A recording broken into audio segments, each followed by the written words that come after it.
Dayton, Dayton's ESPN Radio. The wait is finally over. No more mock drafts. No more speculation. The 2021 NFL Draft is officially here. It's time for the ESPN Dayton Draft Special, presented by Frickers. We now send you to the WYNG studios with Kev Nash, former Pro Bowl running back Keith Byars, and Justin Kinner.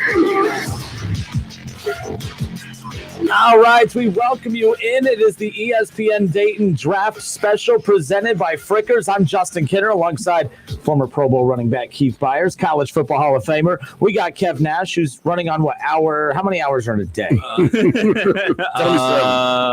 We are entering our... It's an hour. I mean, it's been quite a few hours. It's been a day. I've been on Hot 102.9 from 10 to 2, then joined you from the Justin Kinner Show from 3 to 6. And now we are finally an hour away from the NFL Draft. Finally. Hey, by the way, scoot to your left just a little. We played this game. There we go. Now, do not move. I'm going to tell you what I told Keith. Do not move. So we are off and rolling. 2021 NFL Draft coming up here, 8 o'clock, an hour from now. So we're going to spend the next hour, of course, talking about all the top headlines leading in to, of course, the number one pick when the NFL Draft starts at 8 o'clock. The Jacksonville Jaguars officially on the clock, or are they? We've kind of known who their number one pick is going to be for the longest time. Keith, Trevor Lawrence has he's survived the onslaught of the NFL attack.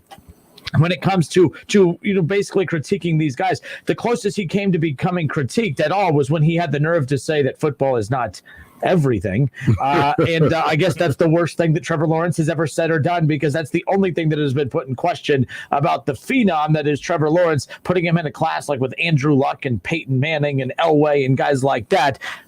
Will he live up to that? I know Urban Meyer is very dependent on him living up to that, because that's going to be very dependent on whether Urban Meyer's career actually works out in the NFL. Well, I think I think today is going to be the culmination. They're about to get married. They've been, dating, ever since Urban took the job, and he, hasn't quite officially put a ring on it, but in about an hour, he's going to put a ring on it when he It's a drafts promise ring. It's a promise ring right now. And, I think it's a good situation for Trevor Lawrence. He's going to be coming in, under the spotlight, but how hot is it, the spotlight in Jacksonville? If he's going to New York, Chicago, Philadelphia, different story. But Jacksonville, he's from a small town in Georgia, played at out of the spotlight, even though they're a big time program in Clemson. But the city is not much in Clemson, South Carolina. I've been there, and now he's going to Jacksonville, Georgia. I used to live in Florida for 25 years. We used to call that South Georgia. That's South Georgia. That part of Florida feels like Georgia. So he's going to be in a good situation where he doesn't have to out of the media spotlight, so he has a chance to grow as a professional, and he can be the best quarterback they've had since Mark Brunell. And that's when they were really serious. I played against them in the playoffs when Jacksonville was making a run, getting to the Super Bowl someday. And I think they're, starting all over again. They had a good year a few years ago when they beat the Steelers in the playoffs. Blake Bortles, baby. Yeah. But Trevor Lawrence is the new face of the franchise. More like Telvin Smith, Jalen Ramsey. And but that was only for 1 year. They just wasn't built to last. The Blake Bortles beat him. It wasn't Blake Bortles. It was that defense lockdown. So today, NFL Draft, all the players that know they're going in the first round or have a very good shot of going in the first round. Keith, when you, back in 1986, on this day, on draft day. On draft day. You woke up that morning. What was the thought through you? Because you're a guy that knew you were going to go in the first round, and that's not being cocky. It's just the reality of you knew you were going in the first round, so it wasn't nerves about will you be picked. Was it more about where you would be picked? Was it excitement? What were your feelings? What are these kids feeling, the kids that know that they're going to be a top pick in this draft? I almost posted yesterday on social media, how I felt the day before the draft. And I know a lot is going through these guys' mind, and but it's almost the same way how you felt the day of the draft. The only difference is when I got drafted, it wasn't all the pomp and circumstance. The draft was on a Wednesday, and it was all day long. It started 8 o'clock in the morning, and it's over when it's over. And we had 12 rounds. And that meant it could have been over at 11 o'clock at night or 2 o'clock in the morning. Whenever the draft was over on Wednesday, that's when it was over. And I kind of like those days because now like I said, draft started at 8 o'clock. I got drafted somewhere around 10:30, in the morning. And then I was on a plane to Philadelphia that afternoon. Not at night. So it started 8 o'clock in the morning, Eastern Standard Time. California, 5 o'clock in the morning. So imagine you're a West Coast dude getting a phone call at 5:30. Hey, you've been drafted. Not on the cell phone either. We're in the loud house phones that just ring. Yeah. You're excited. You're fired up and ready to go. And I was here in Dayton, Ohio, in my family's basement with all my family and some friends over, to the house. That's when I got the call. I even have a picture of it when I got the call from Buddy Ryan, and that I was being drafted by the Philadelphia Eagles into the National Football League. So dreams come true. And that phone call I got in that day, as the day would stand out of infamy for me, because it's a dream come true. So whenever you get drafted today, whatever, everybody wants to be first, or you don't care if you last. You just want to, you care if you last, but you want to be drafted. Everybody's story will be unique to them. That's my draft story. It's unique to me. It is special. I was a 10th player pick in 1986. Here we are in 2021. There's going to be a 10th player pick. There's going to be a first player pick. There's going to be, a 200th player pick. And that's going to be great. And they may have dreams that they will have, for a lifetime that they can share with their family and friends. Now, he shared the story the other day, Kev, on his show about he was surprised to go to the team that selected him because of all of we're talking about all the coaches that say all the right things about these players. I mean, Keith was considered a medical reject from Buddy Ryan. And Keith did not want to go play for Buddy Ryan because he'd saying all these bad things. And then Buddy Ryan calls him and basically tells you, you're my everything. Now you're my franchise. I can't wait to get you. I was afraid somebody's going to get you first, And I think we talked about it, on Monday on my show. You have preferences or teams you want to go to or teams you don't want to go to, but you have no control of it. Just like when we used to have a draft in the United States, you either going Army, Air Force, Navy, Marines. You just got drafted, boom, unless you want to go volunteer. But you don't get to do that in football. In pro sports. When you get drafted, that's where it is. And, for me, I would have loved to have been drafted by anybody because, my childhood dreams coming true. But I had some choices some teams I didn't want to go to. And believe it or not, I didn't want to go outside the Eastern time zone. I didn't want to go out west. And I had a lot of teams I liked, the Raiders, I liked San Francisco. And I would have changed my tune if I had got drafted there. But I like playing in the Eastern time zone. And I played my whole career in the Eastern time zone. It just kind of worked out that way. Kev, ask him what team he did not want to play for. I'm going to guess. I'm going to say... What's a few of them, but there's 1A and 1B. I know you grew up a Browns fan, so I'm gonna say Steelers. The Pittsburgh Steelers. They was 1A, and my whole family. My father was a Steeler fan. All my cousins, my brothers, Steeler fans. I was a lone Brown fan. In the 70s, when the Steelers put 4 Super Bowls on my head, so that just deepened my dislike for them. So I did, and they was picking 9, and all the projections had me going to the Pittsburgh Steelers. I would have loved that. And I was like, no. And number 11, I didn't want to go to the 11th pick that year either. That was the Cincinnati Bengals. Okay. Yeah. So whenever I see Joe Kelly, I'm like, thank you. No, he shares the story when Cincinnati drafted him. They flew him to Cincinnati. Wasn't first class, by the way. He got off. No one from the team was waiting for him. There was just directions of how to get elected. Yes. So you get to Philly. What was that experience like? So Philly selects you 10th overall. You've already talked to Buddy Ryan. You get on the plane to head to Philly. What's going through your head as you're sitting on that plane? It's a long plane ride. What are you thinking about on the way there? Oh, well, I was excited. Going to Philadelphia. The city and everything. I had never really been to Philly. I've been through Philly once on the way to Toms River, New Jersey, at the family trip.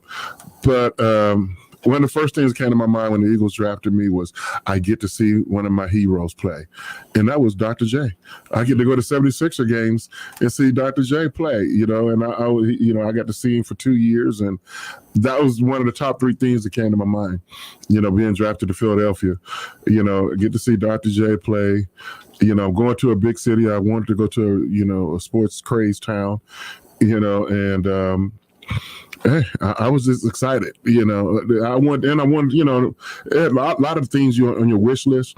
So I wanted to go to a city that had all the professional teams. You get drafted by Cincinnati, they only got a baseball and a football team. They don't have a basketball team or a hockey team. And now they don't even have a football team. Well, some would say that. So, everybody has their own little twerks. That was one of mine. I'm a diehard Pittsburgh Pirate fan, so I know they play the Phillies, and so I'll be at a whole lot of those Pirate Philly games. You don't live there. You only work 16 days a year, so I mean, there's a lot of other things you got to look to do. I got to fill some time fillers, huh? Now, Keith, I know that the Philadelphia Eagles fan base is known for being hard on people and hard on. They're hard.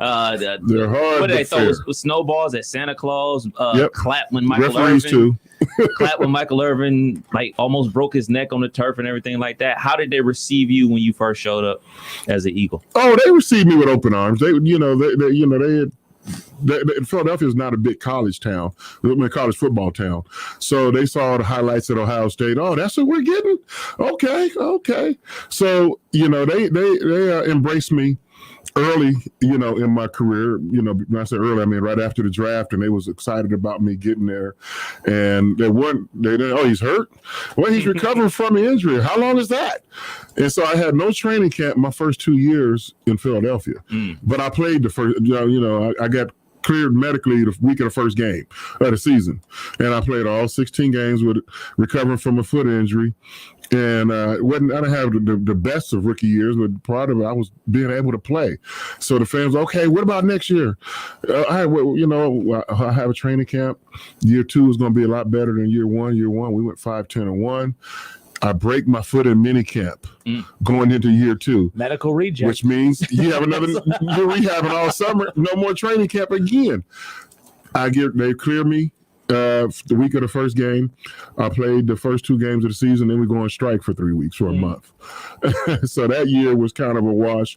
And the Philadelphia fans, they were kind of on me after that. What do we draft?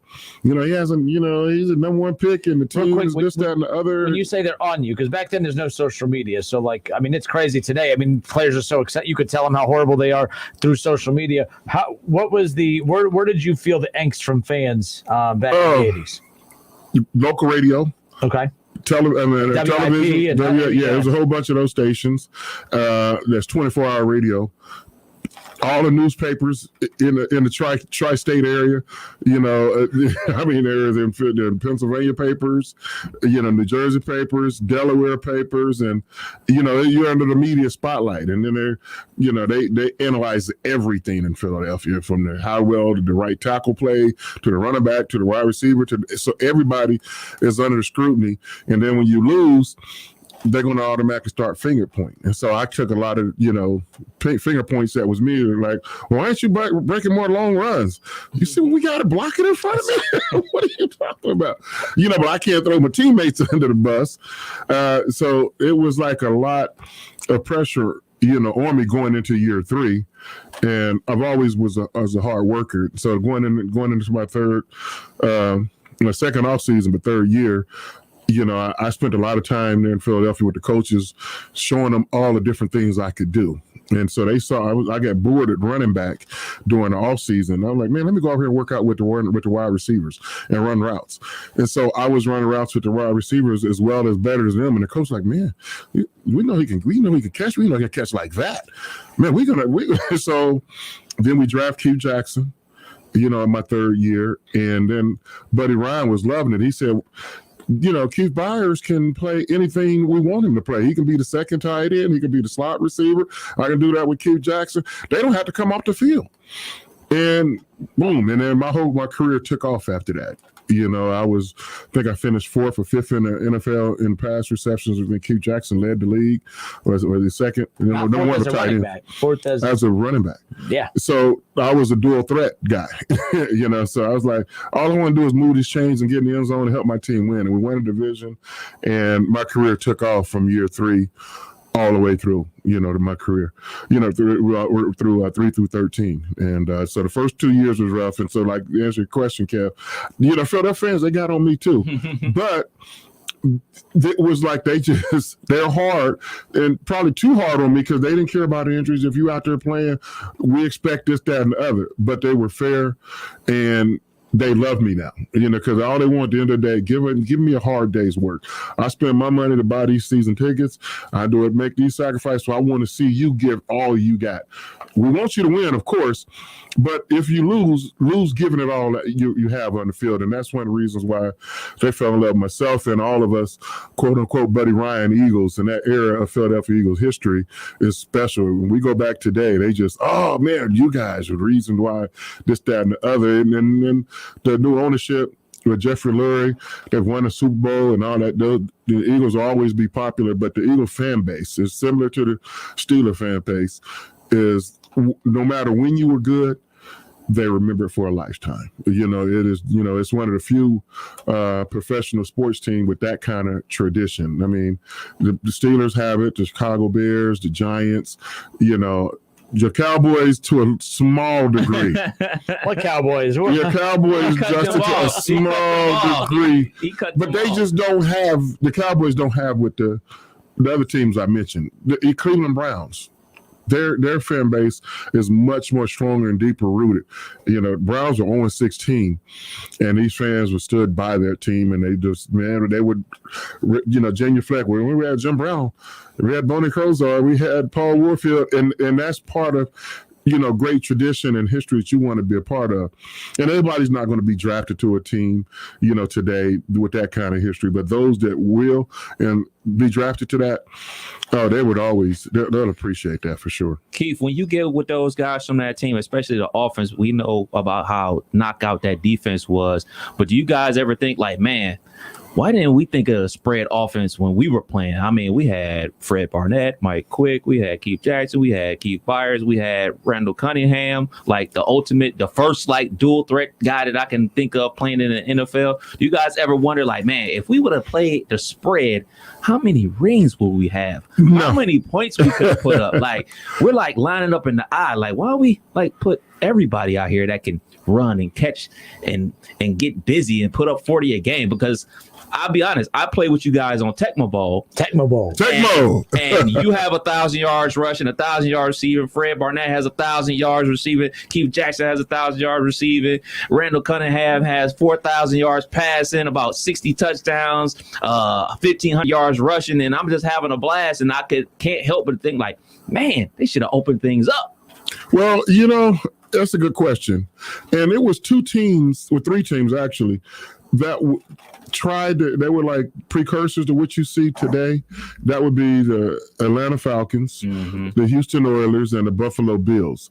They spread it out, and had a great deal of success. Buffalo, went all the way to the Super Bowl 4 times with that. But the only thing is, you would have to change the rules to where they are today. And when in our era, the teams are spread out and threw the ball all over the place, yes, you can have some success. But when you get to the bigger games and closer competition in those games in December and January, when weather is a factor, it's going to be a problem. It's going to be a problem. I mean, Buffalo was the only cold weather team that could do that, right? But they were in the AFC. And they were down. It was a big difference in those years between the AFC and the NFC. Yeah. When Buffalo went to the Super Bowl, they were clearly the best team in the AFC to go to the Super Bowl. If Buffalo would have been in the NFC, there's no way they go 4 in a row, and they may not ever make one Super Bowl in the NFC. NFC, we had about 4 or 5 teams that could have went to the Super Bowl. and then they had the same success against Buffalo in the Super Bowl. I mean, where you guys played the NFC East, I mean, obviously the Cowboys had their run where they won 3 in like 5 years. The Washington football team with Mark Rippon somehow won the Super Bowl. They won 2. Doug Williams. They won 2. Yeah. Giants win 2. That's 7 Super Bowls right there. Numbers on the board.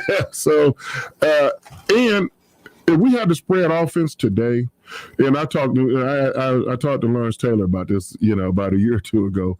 And I said, he said, man, y'all would have been dangerous. I said, yeah, we would have been dangerous until we played you guys. Because, you got this run pass option. Yeah. Lawrence Taylor's going to be like, I'm playing a quarterback only on this play. You can keep the ball and let the running back run for 40. But you're not going to have a quarterback after this play. I'm about to break him in two. And so you imagine exposing Dan Marino to an unblocked linebacker, Randall Cunningham to Lawrence Taylor. The list goes on and on. I'm not calling zone read. Hey, you take a big man. No, but he gets a free hit on your quarterback. They look like Pepper Johnson. Exactly. From you. You can't let that happen. You want to play next week. Hopefully the rest of this sometime later on this year. Who was your guys' backup? We had Jim McMahon. Okay. Matt Cavanaugh. Okay, well, man, yeah. Hey, protect. But then they'd be the next man up. I'm not calling that play again, Coach. You saw that Miranda. I mean, imagine with Reggie White and some of our big defensive ends, you run a read option on them. Oh, gosh. I mean, we had quarterbacks didn't finish anyway against our Eagle defense. Now you're going to give them a free hit? Seth Joyner? Oh, my gosh. It would have been ugly. So they would have to change the rules to what they are now. And somebody was messing with me a few weeks ago talking about my shoulder pads that I wore. Man, look at those big old shoulder pads as opposed to what the guys wear today. Well, we needed our shoulder pads. Y'all don't need shoulder pads. Y'all not hitting the same way. Right. So we needed big shoulder pads. Now, there was a reason because I used them. The guys, they don't hardly use their shoulder pads nowhere near as much as we used to. That's crazy because there's running backs back in the day like you and Jerome Bettis who were the size of the shoulder pads today, yes. Even without the shoulder pads. So, all right, it's our ESPN Dayton draft special, the NFL draft. 8 o'clock is when the picks will begin. We're with you, of course, until 9. And, we're going to be giving you a live pick-by-pick analysis, of course, as the picks come in. We'll take your reaction on Facebook. We are live on Facebook. We are live on YouTube. So make sure you go and check us out, ESPN Dayton's YouTube channel. Your camera's a little I know. I'm trying to fix it. So you can move to your left. You move to your left. There you go. A little more. A little more. A little more. Man, I feel like I'm sitting on the camera now. But see, now you can move. Wait, my camera moved. I'm not even on camera there. No, you're on camera. Because you stayed. Remember before I said don't move. But it seems to be pointing over there. Well, how you doing, you guys? I don't get these cameras, but the bottom line is we are all officially in front of the camera. But we are on camera. Right there. Well, Keith, now you can't see yourself if you move that way to see you, but I see what you're doing. All right, it's the ESPN Dayton Draft Special, live here from the WING studios. The show tonight's brought to you by Frickers. And by the way, got to give a shout out to Jim Manley and Frickers who hooked us up. We got like 4 or 5 different kinds of wings. We got plenty of ranch. We got some barbecue sauce. I mean, we're going to be snacking all night long. That is for sure. We're going to step away for a few moments. On the other side, when we come back, big news out of the NFL today. Aaron Rodgers wants out. He's going to Philadelphia right now. Go to Philadelphia. San Francisco with that number 3 pick. Where will Aaron Rodgers end up? And an interesting question that just came in because, I'm sporting the Browns shirt over here. Baker Mayfield and their first-round pick to the Packers for Aaron Rodgers. Do you do it? As a Browns fan, we'll talk about that on the other side. But overall, in general, Keith, I want to hear your thoughts on Aaron Rodgers wanting out of Green Bay. Kev, you do not believe that he will end up in San Francisco. That seems to be the favorite. I believe he can end up in San Francisco, can't give up that 3rd pick, though. Not for the 3rd pick. I cannot. Aaron Rodgers is going to be better than the 3rd pick of the draft. Well, we'll pick up with all of that on the other side. More of our ESPN Dayton Draft Special presented by Frickers when we come back.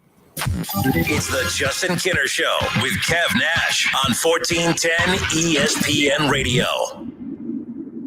ESPN 1410 Wing AM weather. Tonight, cloudy with a chance of showers and windy with a low of around 48. Tomorrow, sunny with gusty winds and a high near 63. For tomorrow night, clear skies and a low of around 37. I'm Peggy Hodge for 1410 ESPN Radio. O'Reilly. This is Derek's O'Reilly Auto Parts story. After the 3rd time jump-starting my car, I finally realized my battery was dying. So I stopped by O'Reilly to have it checked. They tested it right there in the parking lot. It was bad, real bad. But they helped me find the right battery for my car and even installed it for free. Now my car starts like new. O'Reilly Auto Parts. Attention Class A CDL drivers. Looking to be more than just a number? Yoel Transportation in Dayton is looking for drivers with at least 1.5 years experience. Yoel has open positions for no-tarp flatbed drivers and no-touch regional or local van drivers. Yoel is ELD compliant and offers 401k with match, medical, dental, vision, holiday pay, vacation, safety bonuses, and now has a rider policy. Call Rick or Joe at 937-294-5933 and ask about the $5,000 sign-on bonus today. I'm Dr. Baker, an ER physician. If you're having leg pain, swelling, or redness, but haven't talked to your doctor yet, don't wait. This could be deep vein thrombosis, a blood clot which could travel to your lungs and lead to a pulmonary embolism, which could cause chest pain or discomfort or difficulty breathing and be deadly. Your symptoms could mean something serious, so don't wait. Talk to a doctor right away, by phone, online, or in person. Brought to you by Bristol Myers Squibb and Pfizer. Don't miss the Justin Kinner Show with Kev Nash, presented by Kirkland & Summers. Weekdays from 3 to 6 p.m. right here on Dayton's ESPN Radio, 1410 Wing AM. Whether you're at home, at work, or in your car, tune in to ESPN 1410 Wing AM or stream us live at wingam.com. It's the ESPN Dayton Draft Special presented by Frickers. Now back to Kev Nash, Keith Byars, and Justin Kinner. All right, we are back. Justin Kinner, College Football Hall of Famer, former Pro Bowl running back, 13-year NFL career. Keith Byars, selected 10th overall by the Philadelphia Eagles back in 1986. And we are live from the WING studios, our ESPN Dayton Draft Special presented by Frickers. That was a quick little breather. I'm still trying to catch my breath from the 3 or 4 wings that I was able to down during that time. So we're off and rolling. Again, we're going to get top of the hour, 8 o'clock is when the picks will start filing in. We will, of course, send the feed to ESPN where you will hear the pick. We'll bring it back. We'll take your calls, and we'll hear and see and read off your instant reaction on Facebook. So head to Facebook, search The Justin Kinner Show, where you'll be able to tune into the ESPN Draft Special live.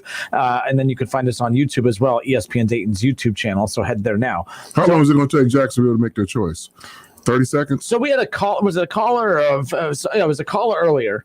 He brought up, he goes, what if Urban Meyer and the Jaguars just shocked the world and all of a sudden Justin Fields is the number 1 overall pick? I mean, if Urban Meyer is going to bring on all his former players to Urban's ark, as Schlummer would say, I mean, you already have, I mean, you know what I mean? Like if he brings back Tim Tebow to be his tight end, you got Justin Fields throwing it too, except Justin Fields is actually really good. Well, he never actually coached Justin Fields.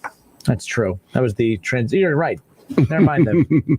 So you have Tim Tebow be the quarterback. How about that? But yes, Trevor Lawrence obviously has been known as the guy for quite some time. I have found it interesting that at no point has Urban Meyer even toyed with the idea of taking Justin Fields number 1, at least publicly, of course, but nothing has leaked as far as the Jaguars having any kind of reluctance to take Trevor Lawrence. And at any point, there's been no reports at all about whether or not the Jaguars would even entertain the idea of taking Justin Fields. Are you surprised at all that with Urban's Buckeye connections that Justin Fields didn't get a little bit more play and love from the Jaguars number 1 overall? Well, I think that was probably part of the package deal when he got the job. You're going to draft Trevor Lawrence.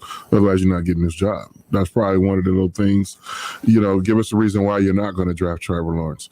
Nobody has seen Justin Fields play more than Urban Meyer the last 2 years, even though, like I said, he didn't coach him. He lived in Columbus. He was at many practices. So you can't tell Urban anything about Justin Fields that he doesn't already know. But I would be totally surprised if he was taking the job in Jacksonville without the caveat you have to take Trevor Lawrence as well. Kev? Man.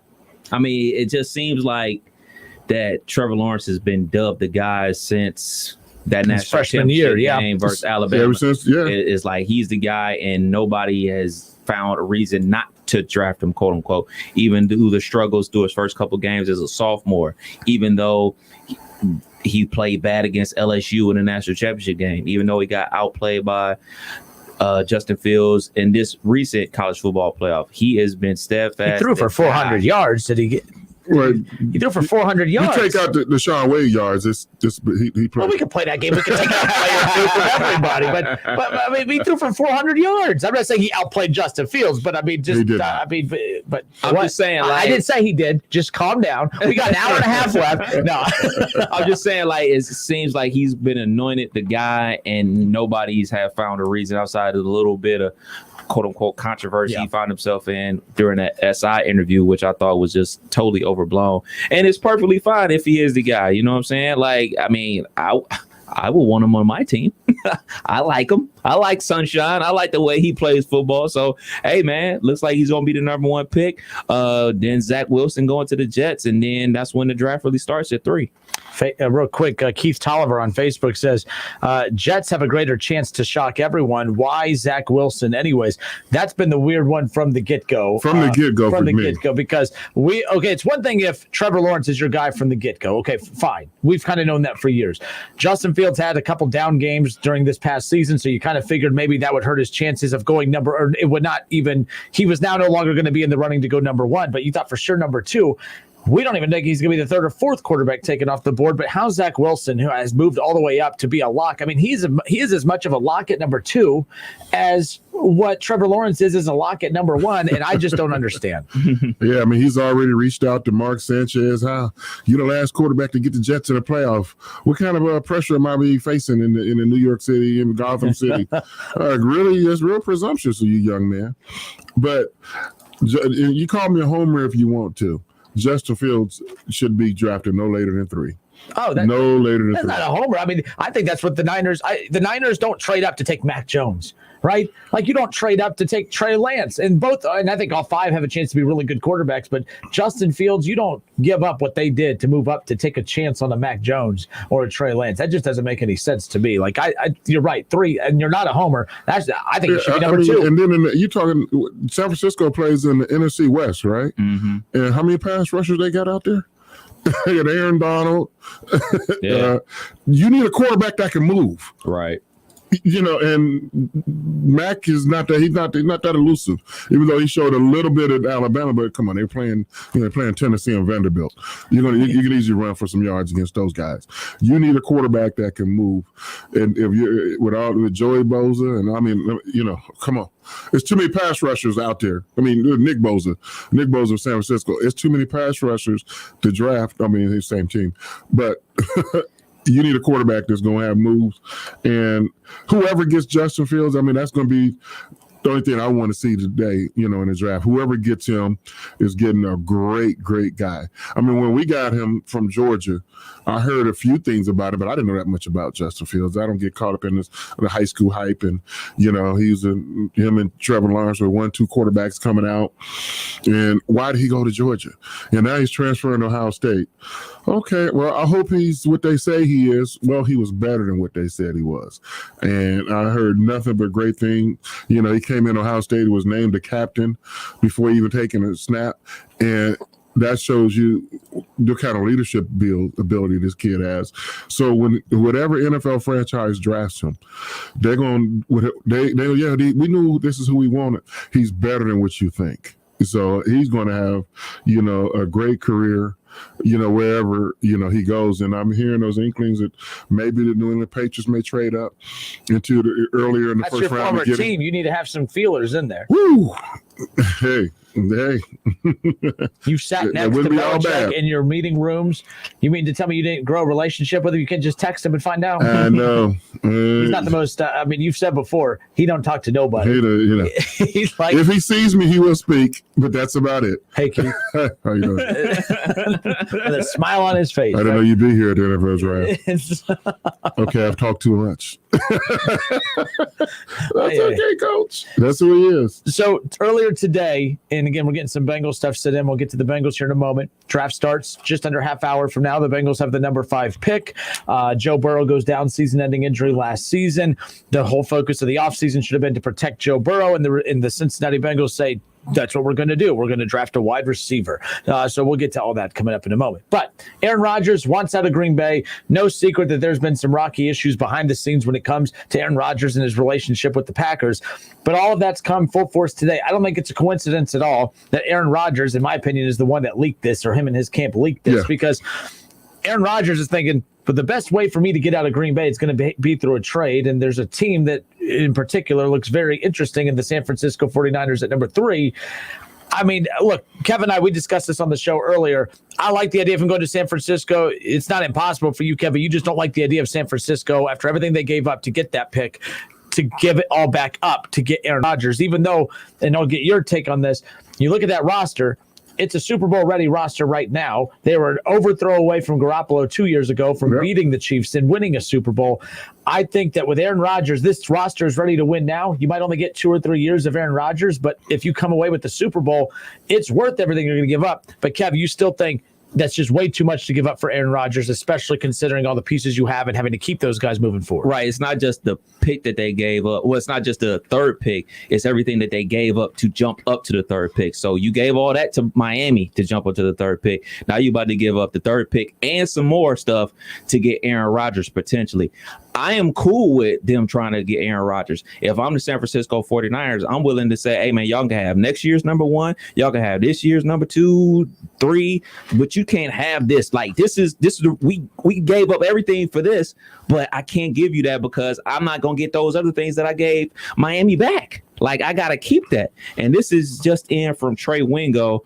Packers reportedly told Aaron Rodgers they were going to trade him in the offseason. Then they backed off. It's been a bleep show between them ever since. And within the last week, Aaron Rodgers told them, trade me or don't trade me. I'm not coming back. Buckle up, folks. That's from Trey Wingo. So buckle up, folks, as in I hope something gets done. I mean, within the hour, we should know within the hour if a Niners deal gets done. Not saying that this pick is the only thing that's riding on that, but you would have to think that the Niners, I mean, technically, we've seen this in the NBA. Remember when the Cleveland Cavaliers, well, it technically wasn't a trade though, but when the Cavs, they got Andrew Wiggins, and then they traded him after. So you could potentially see the Niners take their quarterback that they think is the quarterback of the future. And then if they could strike a deal with the Packers, use whatever quarterback, Trey Lance, Justin Fields, whoever, send him to Green Bay. Justin Fields in Green Bay, that would be kind of strange. Man, would Green Bay do that? That just got Jordan Love, like, oh man, you got to count your losses. You got to count your losses. I think that give me another quarterback that hasn't taken a snap in the NFL. I think that was a spiteful move last year. I don't even know what. I mean, you traded into the first round to take Jordan Love. Bad move. I didn't like it. He didn't get one snap this year at all. And I'm like, yo, you don't like. You and I talk about this all the time. You are not going to draft a dude in the first round that isn't going to help you win. A guy drafted in the first 2 rounds, they should be a starter. They should be an impact player for you. They should be helping you win football games. He helped you do nothing. He helped collect stats last season. He got paid to get better. More props to Jordan Love, but the Packers organization, he had a red shirt year. Yeah, a red shirt year and got paid for it. Power to him. You know, I'm sitting there thinking about that. Now, what is a general consensus? What do you guys think is a general consensus to, when I played, we was more or less, let's build for the future and build for now and the future. And that future, coaches usually you got about 4 or 5 years to get it done. Unless your first 3 years are just crappy, then we're going in a different direction. But today, the future is now. I don't think they care 4 years down the road. They want to win right now because the NFL has never been more ripe that you can go from worse to the Super Bowl champions. Tampa Bay hadn't been in the playoffs in over 10 years. They got the head. They wear the crown. They're the Super Bowl champion. They got the crown, the Super Bowl champions. And so if I'm Aaron Rodgers, I look at what Tom Brady did this time last year. Tom Brady, while he's already won 6 rings in New England, he's going to retire a Patriot. But Brady's like, nah, I love New England. And New England's always going to be my home. You take Tom Brady, you think New England. But I'm moving on. I don't have no time to build in New England in the next 2 to 3 years. I need to win right now. So I'm going to go to this franchise down in Tampa. They are going to do whatever they can, anything I asked for and anything I didn't ask for to help us win a Super Bowl now. They will win Antonio Brown. They go get Gronkowski. They do everything. All 22 starters are back. Never happened. Since this restructuring of contracts and rosters and everything else. Unbelievable. So Aaron Rodgers he saw all this unfold. He played against Tampa in the playoffs. Hey, I want some of that next year. I don't know what team is going to be that we're speculating. San Francisco. He may be thinking something else, but why not? He's already won the Super Bowl in Green Bay. They could have beat the Bucs when Tom Brady threw 3 interceptions. What was his stat line? It was remember he threw 3 interceptions all in the second half. Unreal. Yeah, I mean, so if I'm Aaron Rodgers, he's close to the end of his career than the beginning, and they got an embryo in Green Bay waiting to get started. Aaron, they're going to push you out the door either this year or next year. Just leave now. And so I'm sure Aaron Rodgers had this conversation probably about 2 or 3 days after the NFC Championship game loss. Like, we need to be moving on. I'm not coming back. It's just not going public. He probably walked in our locker room after Tampa was in there celebrating, a warm weather team comes up to their frozen tundra and beat us. Aaron Rodgers looking around the locker room, man, we ain't good enough. I'm the league MVP. We're not good enough. And we can't beat these guys. This warm weather team coming our backyard. So he's upset. Man, it all comes back to that Tom Brady voodoo at the end of the first half for them, man. They were able to get that long touchdown pass to, I believe it was Scotty Miller. Yeah. And Packers were against the ropes already. They were looking to just kind of regroup, but Tampa Bay struck one more time before the half, and then they were uphill fighting battle. It gets to be in the possession game. How many more times are you going to get the ball? Yeah, and I mean, to Green Bay's credit, they came back and they were there. They were close. They had a chance, and I mean, shoot, you even think about it, like when they did actually kick that field goal, which was a bonehead call. Aaron should have ran the ball in the end zone. He should have kept running, and they should have went for it on 4th down. He had 3 pass attempts to make it happen, so I don't feel bad for him. But I know your point. I mean, like you said, like as good as Tom Brady played in the first half, he played equally as bad in the second half, throwing 3 interceptions with throwing up ducks. So the defense gave him enough chances to score. They got 3 turnovers. Like, if you get 3 turnovers, you should win the football game. A championship game like that? Yeah, absolutely. At the crib. So, I mean, I understand what Aaron Rodgers is saying, but he can't totally put all the onus on the organization because he did have the ball in his hands. He had a ball in his hands with a chance to take the lead. And I'm a huge Aaron Rodgers fan. I may not like him as a guy. I may think he's a jerk, but like on the football field, he's a bad man. But like you said, he had the ball. He's still scarred for this time last year when these are some deep wounds when they drafted a quarterback on him. Not just that game. You're talking, 9 months prior when they drafted a quarterback last April. And so he's like, what? Are y'all drafting on me? I'm Aaron Rodgers. And just the same way, like, granted, Brett Favre's situation was a little bit different because Brett Favre was constantly in and out. Like, I'm going to retire. No, I'm not. I'm going to retire. No, I'm not. I'm going to retire. So the Green Bay drafted him. So he's got to know if they did that to Brett Favre, they probably would do it to me too. Yeah. It's crazy, man. The NFL, that's why we love it, man. This is a soap opera. Well, on top of it, you mentioned, not just did the Packers trade up to take Jordan Love in last year's draft. The Packers, since drafting Aaron Rodgers in 2005, and every draft since then, they have never drafted an offensive player. From 2005 until last season, they had drafted a defensive player in the first round. You mean in the first round? In the first round, in the first round. So in the first round, the Packers have never drafted an offensive player since Aaron Rodgers and Jordan. Not a lineman, no weapons, nothing. So Jordan Love was the first offensive player that the Packers have drafted in the first round since Aaron Rodgers.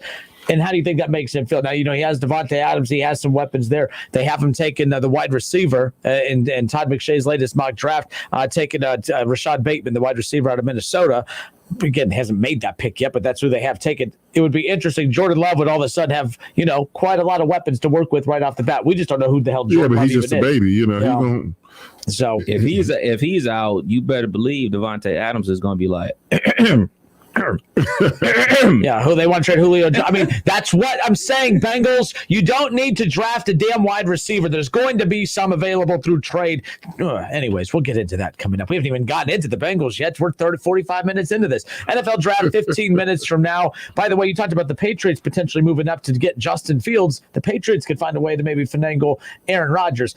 I don't think Aaron. I do not see the Packers unloading Aaron Rodgers within the division, not just within the division, but within the NFC. On top of that, I could see him going to the AFC, and the Patriots would be They would be a very interesting destination for him. And how about that? I mean, you have Bill Belichick, how do you counter Tom Brady? Could you imagine Bill Belichick and Aaron Rodgers in the Super Bowl against Tom Brady and the Buccaneers? How crazy would that be? That would be absolutely insane. That would be. And I'd send Cam Newton to Green Bay. It's hey, thanks for no thanks. You appreciate you. All right, we'll step away for a few moments on the other side. Before we we're 15 minutes away from the start of the draft. We're live on Facebook. We're live on YouTube. We'll even open up the phone lines at 457-9464. The Cincinnati Bengals have the number 5 pick, Keith. And we talked about it earlier this week. But Joe Burrow coming off a season-ending injury, it's amazing to me how many, and I told this to Kev on our show earlier, if in October, after he goes down for the year, if you would have told me that the Bengals were actually entertaining the idea of taking a wide receiver while the number 1 tackle is available on the board, I would have laughed at you. Now I'm laughing, but I'm actually scared that they're the people that want this, that we walk amongst the earth with these people. These people are shopping at the same stores as us. These people are on our Facebooks and Twitters. These people are amongst us. That is terrifying. We'll discuss when we come back. Listen, stream, watch. It's the Justin Kinner Show with Kev Nash, right here on Dayton's ESPN Radio, 1410 Wing AM. Cordell Transportation is now hiring Class A CDL drivers. $5,000 sign-on bonus. That's right, $5,000 sign-on bonus. Home daily dedicated lanes, no-touch freight. Apply today at CordellTransportation.com. Cordell Transportation, driven to succeed. Over the past year, I've helped thousands turn their lives around. And today, I'm going to tell you the one simple trick that will change everything. All you have to do is... And now a message from our sponsor. With Progressive, you can bundle your boat, RV, or other outdoor vehicle for great protection and even more savings. Progressive. And that's it. You'll have that for the rest of your lives. I'm so excited for you. Progressive. There's never a bad time for great protection. Progressive Casualty Insurance Company and affiliates. Bundle discount not available in all states or situations. Are you the parent of a 2 to 7-year-old? Listen closely for an exciting free radio offer. By now, you've probably heard of ABC Mouse, the Parents' Choice Award-winning online learning program that's actually changing the lives of early learners everywhere. ABC Mouse is like a little one-on-one teacher. It has helped her so much. Right now, we're offering a special radio promo to try it free for a month. But you have to go to abcmouse.com/radio to claim your free month. That's abcmouse.com/radio. Sponsored by Age of Learning. Save big today on your new Hyundai. Shop us first at Superior Hyundai of Beaver Creek. Monday, Tuesday, Wednesday. Work day, play day, every day. Thursday, Friday, Saturday. Save every day at Superior Hyundai. Looking for a new car or SUV? Put Superior Hyundai of Beaver Creek on your shopping list and save. Superior has nearly 400 new Hyundais available, all backed by America's best 10-year, 100,000-mile warranty and the Hyundai Assurance. But that's not all. Right now, 0% financing for 60 months is available on most new 2021 Hyundai vehicles. Save every day and every way on a brand new Hyundai. Shop us first. Check out SuperiorHyundaiBeaverCreek.com. Monday, Tuesday, Wednesday. Work day, play day, every day. Thursday, Friday, Saturday. Save every day at Superior Hyundai. Excludes Palisade, equals $16.67 per thousand finance with approved credit plus tax, title, and fees. See dealer for details. Expires 5/3/21.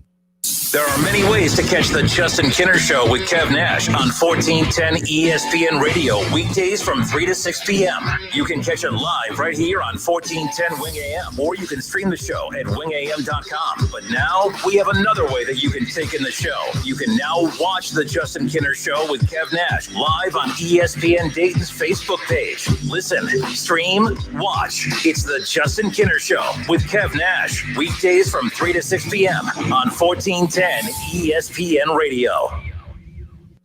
All sports, all the time. This is 1410 ESPN Radio. It's the ESPN Dayton Draft Special presented by Frickers. Now back to Kev Nash, Keith Byars, and Justin Kinner. All right, we are back. We're just about 13 minutes away from the start of the 2021 NFL Draft, which, of course, every time a pick comes in, you will hear it live here on 1410 Wing AM. We appreciate those who are hanging out with us on YouTube, ESPN Dayton's YouTube channel, and, of course, on Facebook. We are, of course, bringing you our ESPN Dayton Draft Special live through the Justin Kinner Show Facebook page. You can listen, stream, and now watch. However you are taking in the show, we appreciate you, and we're excited for this upcoming NFL Draft. Draft fatigue has kind of been the theme of the week with any guests we've had on, Keith. Just asking about the draft. You can't wait for it to get here. You're excited for it. You love it, but you can't wait for it to hurry up and get over with because you're tired of talking about it. I joke, get married in a year. I'm excited to get married, but I can't wait for that wedding to get over with. I'm tired of all the talking about the wedding, the stress of the wedding, the planning of the wedding. I'm excited to get married, but I'm ready for that wedding to get over with. That's kind of how we feel about the draft. We're excited for it to get here, but we just need it to get over with because we're tired of talking about quarterbacks. I don't feel that way. Well, you don't even like listening to I'm the an old takers guy. I've been so you can hear the same banter over and over. I don't pay attention to it. That's why. That's why. I was like, I've been that way ever since my playing days. Because when I was playing, well, good because you played him. I'm like, who we gonna get? I know what we need. We're gonna get the right guy. They're going, they're gonna draft the running back. I don't care. He taking my job. So I just want whoever we draft, can he come here and help us play now? And when I see the draft come, you get a good selection like Jerome Brown, defensive tackle out of Miami. He came to Philadelphia. I was happy. Keith Jackson, I was happy. And then we drafted Antonio Davis out of Tennessee. I wasn't happy. I was not happy. And Antonio, if you and your people listen, it's not personal. I'm talking about you as a football player, not you as a person. There is a difference. I love you as a person, just didn't like you as a football player. It happens. It happens. I mean, yeah. All right, so last year at this time, very similar to the Jacksonville Jaguars, who we know are taking Trevor Lawrence. A year ago at this time, the Bengals had the number 1 pick. And a year ago at this time, very similar. We knew that pick was going to belong to that Joe Burrow was going to be the guy. We knew that he was going to be the guy in Cincinnati. They couldn't mess it up. They couldn't mess it up. And they couldn't mess it up because they also had T. Higgins available that fell to them in the first pick of the second round. It was a beautiful draft for the Bengals, and I loved it. And I thought they were on their way to really building something special. And I know the hardest part, the most important piece to building something special is having the quarterback. The Bengals have the most important part down. So now you move on to the next most important thing, and that's protecting that asset, protecting that number 1 investment, your quarterback. Important, man. Linemen are important too. Well, that's what I'm getting. Important. Linemen's next. When I talk to you about running backs, your position's been valued in that first round. Yes, that don't mean it's not special. I mean, it's special. I mean, it's rare when they're taken in the first round, so it's special when it happens. So, but no, the Cincinnati Bengals, Joe Burrow goes down. One of the biggest knocks on the Bengals last year was, man, they should have paid more attention to loading up the offensive line to protect their rookie quarterback.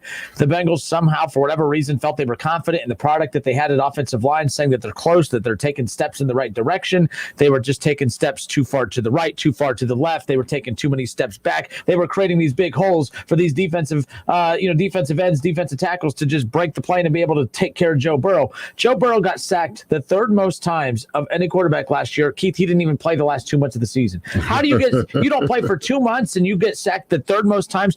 I don't get it. You look at Joe Burrow's knee and you look at the injury and you watch him go out and have the season-ending injury last year. How the Bengals could even be entertaining anybody but Penei Sewell, the tackle out of Oregon, is beyond me. But yet there are a lot of talks and rumblings out of Cincinnati. They're going to take Jamar Chase to pair him up with Joe Burrow because they had success at LSU. This is the pros. This isn't college. The reason Joe Burrow and Jamar Chase worked in the damn college ranks is because LSU also had a bunch of NFL offensive linemen, something the Bengals don't have. So the Cincinnati Bengals, Keith, your thoughts.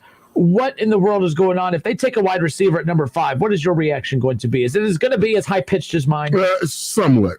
The only way I don't take alignment is if these are already taken. But, my philosophy, when you're in the top 10 picks in an NFL draft, you draft for your needs. When you're outside of the top 10, you draft the best player on the board in the first round. So with that being said, I don't see why Penei Sewell would not be there with the 4 picks in front of him. I don't see Atlanta, San Francisco, New York, or Jacksonville drafting him. So when Cincinnati picks at 5, make the easy choice. Choose an offensive lineman. Now, if he's a bust, he's a bust. But you don't know. It's all the whole NFL draft is a crapshoot. Whether you're drafted in the first round or the last round, or you're unsigned free agent, we just all potential. So we hope that that's the right guy, and so you're gonna get a receiver quicker than you can an offensive tackle. Mm-hmm. That's another reason why you drafted offensive lineman right now. Well, and there are gonna be some Pro Bowl receivers in the second round. That'll be available for you. You brought up a good point. You tweeted this out the other day. You look at the perception of running backs now. Not that running backs aren't good. They're very important. The Browns have one of the best running games in football, but they're not valued in the NFL draft anymore. Keith, when you were drafted in 86, you were one of 6 running backs. There was one fullback that was drafted, but you were one of 6 running backs taken in the first round.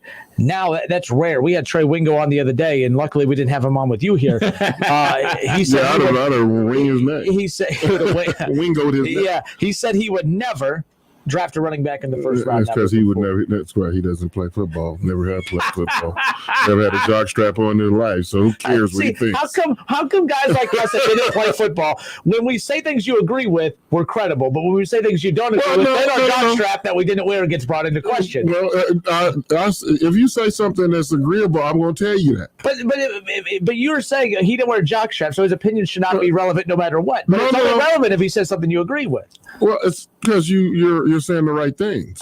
People say that about me all the time, so I get the. So when you say the wrong things, you're gonna get corrected. You're gonna get slapped for it. You're gonna get corrected. So don't slap me. I mean I switch seats. I just when your chairs are lined up in the right way, you saying the right things, everything's good. You got that chair out of line, you got to correct it. You got to put a little elbow grease and put it back in line with the other chairs. So he doesn't know what he's talking about. He's getting paid lots of money to say, he's trying to, I don't get into the draft all that time because I don't need to.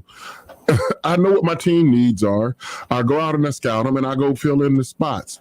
For whatever reason why, probably one of the reasons why we got all this media out here today.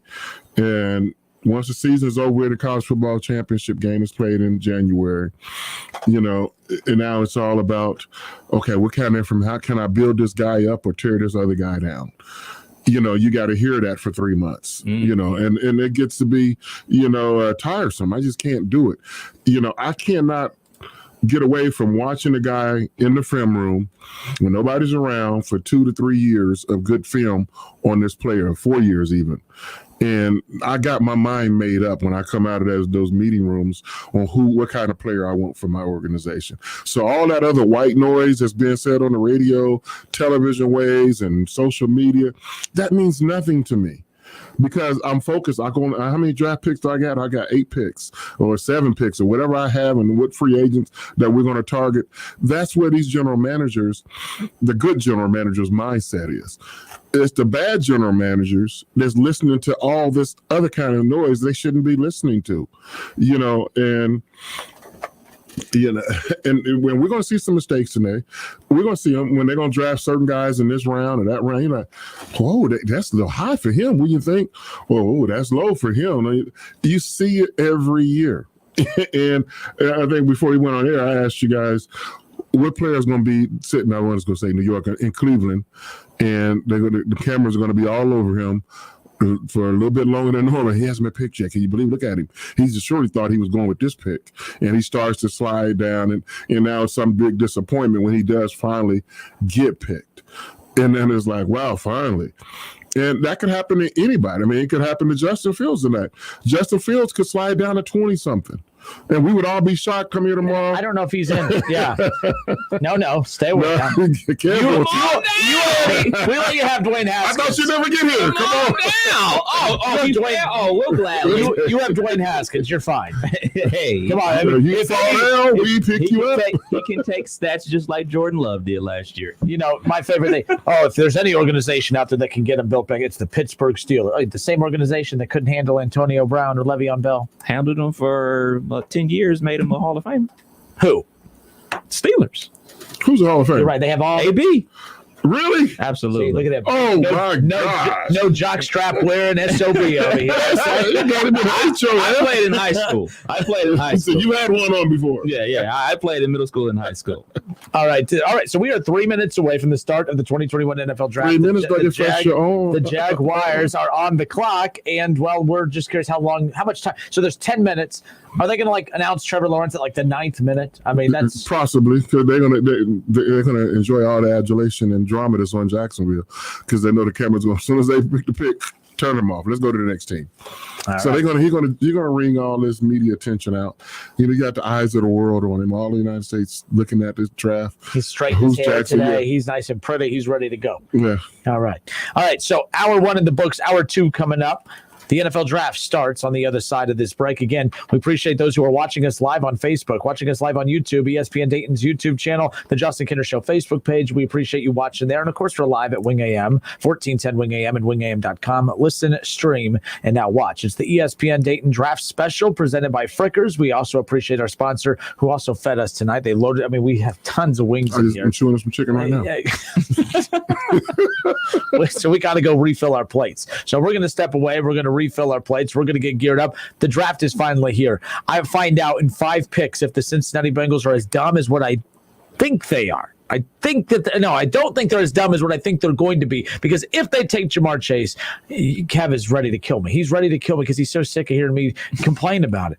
But I'm about to keep going. I'm telling you right now, if they do not take Penei Sewell, you haven't seen nothing from me yet. Oh, boy. You haven't seen nothing from me yet. Mm-hmm. Bengals fans, you thought you hated me before? Just wait. I got vacation days. They don't take. I'm gonna have suspension days coming up my way if I don't watch it. All right, hour 2 coming up. NFL Draft next. Don't go anywhere.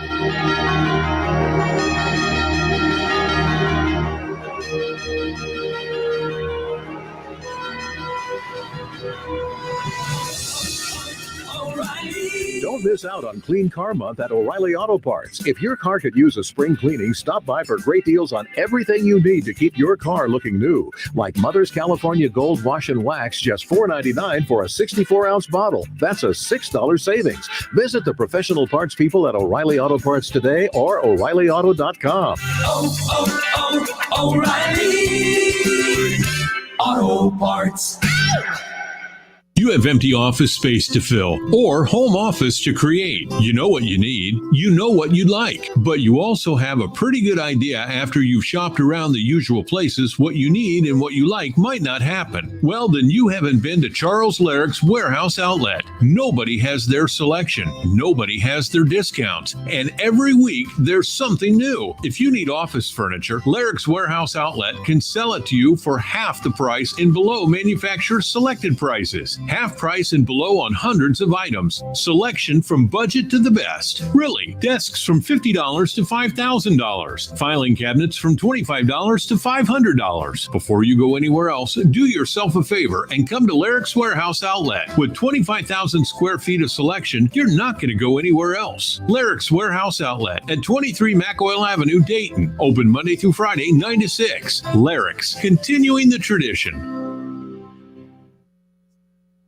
He's a former Buckeyes great and now a college football Hall of Famer. And don't forget about his 13 years of NFL experience playing for the Eagles, Dolphins, Jets, and the New England Patriots. He's Dayton's own Keith Byars. Hang out with him every Monday at noon on the Keith Byars Show, presented by Lee's Famous Recipe Chicken.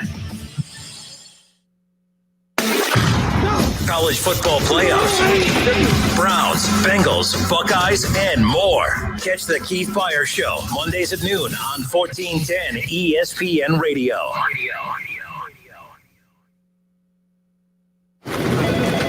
Well, Jason, I've got to tell you, you're pretty much everything this company is looking for in an entry-level candidate. Great. Your resume isn't quite what we're used to, but you've got a fantastic work ethic. Thank you. And I'm impressed by how you carry yourself. So, should we talk about the job? What? The job? Oh, sorry. Yeah, I have no way of recruiting or even meeting you. This interview didn't happen. It may sound ridiculous, and that's because it kind of is. There's a huge pool of talent your company is missing out on. Meet the grads of life. Who are they? Talent worth knowing about. Young adults of unique determination and experience. An ideal fit for your company in an entry-level position, internship, or even mentorship. They might not have every qualification you typically look for, but they're exactly who your company needs. Man, we really could have used him. Don't miss out on a resource many innovative companies have already discovered.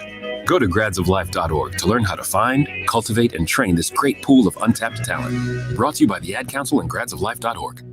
Take a look under your bed. Find stuff under there? What about jobs? No? Now try your basement. There's a pair of overalls that overall you're not so into anymore. A perfectly good laptop that hasn't sat in your lap in months. And even more stuff, but still no jobs? Well, you really have both. See, stuff is defined as household articles considered as a group. Sometimes this stuff is no longer needed. Wait, no longer needed? That can't be right. Because remember those jobs you were looking for? Those are really needed. And they're the stuff inside your stuff. Even inside that winter coat that moved with you to Phoenix.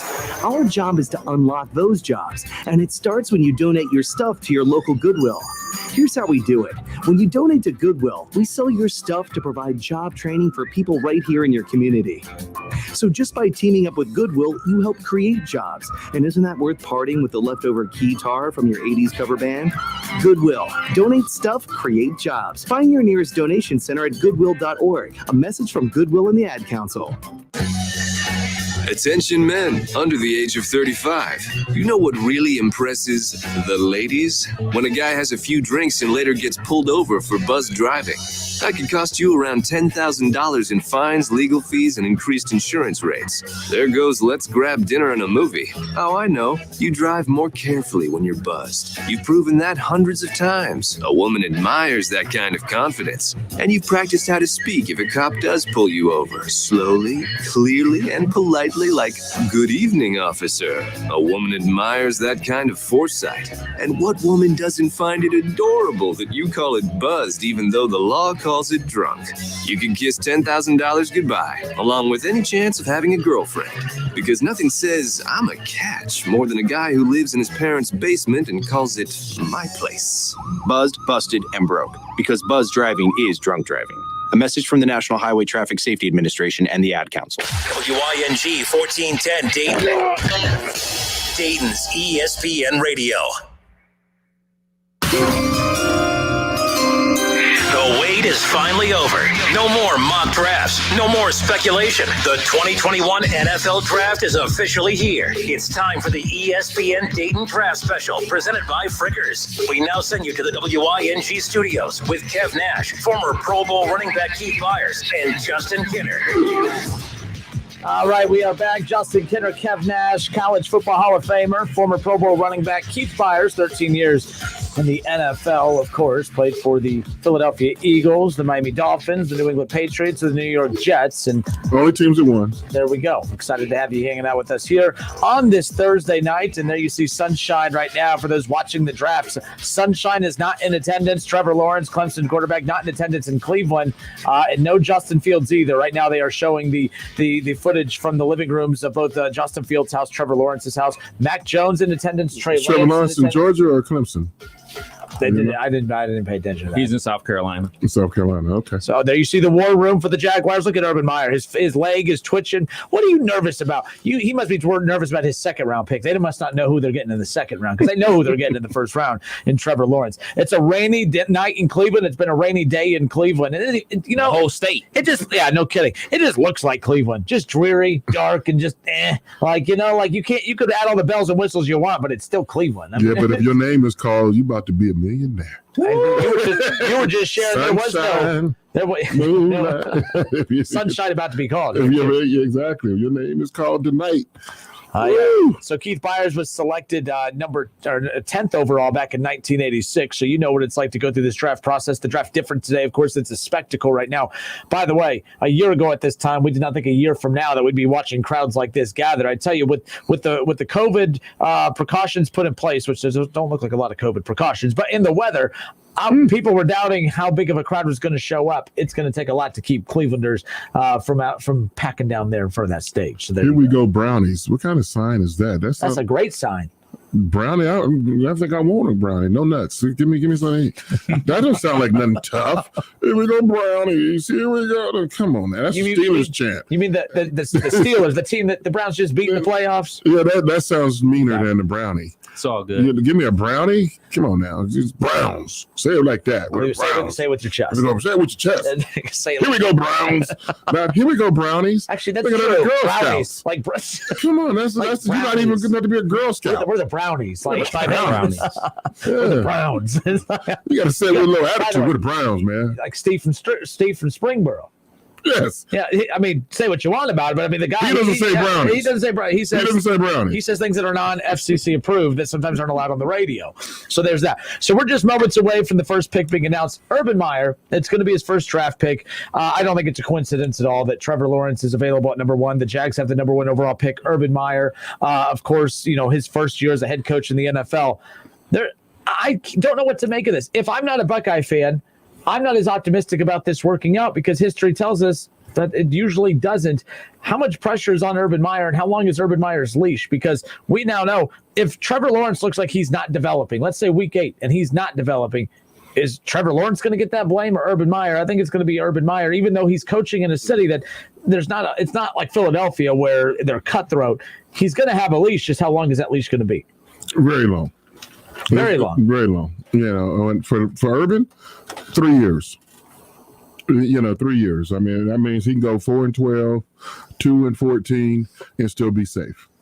It's worked out well for the coach in Cincinnati. He won 6 games in 2 years. He's pretty safe. So Urban Meyer with a young quarterback, new system, new everything. It'll be fine, but it'll be tough for an Urban taking double-digit losses. Losing 10 games in a year. It's very easy they can go 6-10. Well, and that 10 losses does not feel good. I did it once, and I don't want to do it again. I don't think, Kev, you and I have discussed this. I don't think it's a question about whether Urban can coach. He knows football. He knows the X's and O's, and he knows he knows how to connect with people. But Keith, you've played at the highest level. You played at Ohio State, and I'm sure that the way coaching is done in college is different than in the pros in regards to not the X's and O's, but the way coaches talk. Coaches have more of an authoritative presence. Now, that's crazy talking to you because you've played for some of the biggest personalities, Buddy Ryan and Bill Parcells and those guys. But coaches in college can talk to players a certain way that they wouldn't be able to. Nick Saban had a few run-ins when he was in Miami because he tried talking to these guys the way he would if they were at LSU, I guess, for him at that time. How is Urban going to adapt to that? Because I've asked you before, how is Urban in practice? Urban's so chill and calm in these press conferences and interviews, but every player that we've talked to or that has been to their practice, he's not that way at practice. I mean, he's what a football coach is. He's going to light your ass up and get you motivated to play. How is that going to be tough for him to transfer that to the pro level? No, I think you have to pick and choose when you do that, and on the professional level, you get more in your face and using unsavory non-radio language one-to-one instead of publicly. And so even if, like 2 of the coaches I played for were very fiery, Buddy Ryan and Bill Parcells. They were more in your face, behind closed doors in meetings, yelling at you than on the practice field. You're not or in the game. I remember when I was with my rookie year against the New York Giants, I missed a block on Lawrence Taylor, and I'm running to the sideline, and Buddy's cussing me from A to B, but nobody's seeing it. I mean, I haven't even gotten to the number yet, and I can hear him, get your blankety, and I was like, okay, I just walked on by him, and that was over. Whereas Bill Parcells necessarily not going to do it on game day. He's going to be in the hallways of the facility, reading you the riot rack. After the media has left for the day, at practice, he doesn't have to yell, but he's going to constantly be, twisting the screws in you. Where at some point you're going to say, Coach, you shut up. I mean, you got to be able to, to give it to him that way. So Urban has got to find his way of doing it. He just can't sit there and just yell at a player in public and think it's not going to come back. You got to be a way of getting your point across. And then what you have in your favor in the NFL is you can fire somebody. even though they don't do that as much anymore. You don't want to do it my way. Like Buddy Ryan told the receiver, we had a wide receiver, he said he doesn't like to block. I like to catch the ball. They didn't bring me here to block. And Buddy cut him the next day. He said, no, if you want to play here, I ain't say you can't play in this league, but if you want to play on this team, you will block as well as catch passes. And so he cut him. But see, you've played for coaches that are like that, Keith. But I feel like today's athletes, and maybe I'm wrong here, but I feel like athletes today don't accept coaching the way players did back in your day. You could handle it. I mean, not any coach. Just because they have coach as their title doesn't mean they could talk to you a certain way. But you would take Bill Parcells yelling at you or Buddy Ryan yelling at you differently than some coach that you didn't respect. But it feels like there's not as many coaches that have that same respect that the Bill Parcells. Belichick has it though. Belichick has never been a yeller. Even when I was with him, and he was assistant coach and defense coordinator when I was with him in New England and with the Jets, he doesn't have to raise his voice. He's going to correct you on the field, but it's more one-to-one. And Belichick, and that's the reason why he's had 6 Super Bowls in New England. He leads by example. He's going to tell you either you're going to do it this way or you're not going to be here or you won't play. And then you see him benching guys. I mean, the Super Bowl with the Eagles, he didn't start. Remember, their starting cornerback got benched. Mm-hmm. I mean, so he doesn't care. Super Bowl preseason game. If you're not going to do it my way, you're not going to play. That is a part of the Patriot way. So you have some coaches who can still do that in their own way, and they don't have to answer to you about what happened. And even to this day, we still don't know what happened between the two. That's just in-house business, and it's okay. And Urban has to figure out who is he going to be. And did you ever see Urban Meyer yell at a player at Ohio State on the sideline for a mistake that he made? No, I never saw that. Not on TV. But he was intense, and so he's going to have to still do that in Jacksonville. He's not going to be yelling at somebody, in at practice or in the game when everybody can see, but he's going to make some corrections behind closed doors, whether that means he gets cut or he gets benched or, whatever. He's going to get his point across, because the way they've been doing it, not good enough. That's why they're the first pick of the draft. So everybody has to come in, and buy into the new way. Otherwise, it doesn't work. It doesn't work. And, why would you argue with a coach that's coming in here who's won on every level? And yeah, he haven't won on this level, but give him a chance.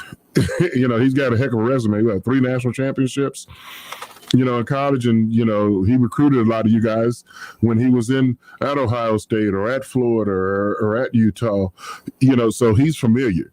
He knows the game. And I don't think he's old enough. He's got years. He's not a 30-something-year-old coach. He's not Sean McVay. Yeah. He's 57. So who wouldn't listen to him? All right, so the NFL draft, Roger Goodell is officially on the stage. When he didn't call me back, you rascal. Bernie Kosar, Jarvis Landry. Yeah, Bernie, he got back with me once. Big timing.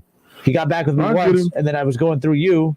And then he don't respond to nobody. Yeah. He's busy. He's up on stage with Patrick. Hey, KB. There's Joe Thomas, Jarvis Landry up on the stage right now. But look at all the Jacksonville fans, a ton of Jacksonville fans there right now. So again, I've seen they've shown big pockets of Colts fans. Look at all the cheeseheads right there in the front. I mean, this is an NFL crowd. Yes, it's heavy Cleveland. Of course, it's in Cleveland, but this is pretty exciting too. Again, one of the first. I'm glad I'm right here. I had an opportunity to go. I'm glad I'm not there. You said that you went to the one in Tennessee a few years ago. No, my wife did. Your wife did. You didn't go? No. Why not? This ain't your scene? Not my scene.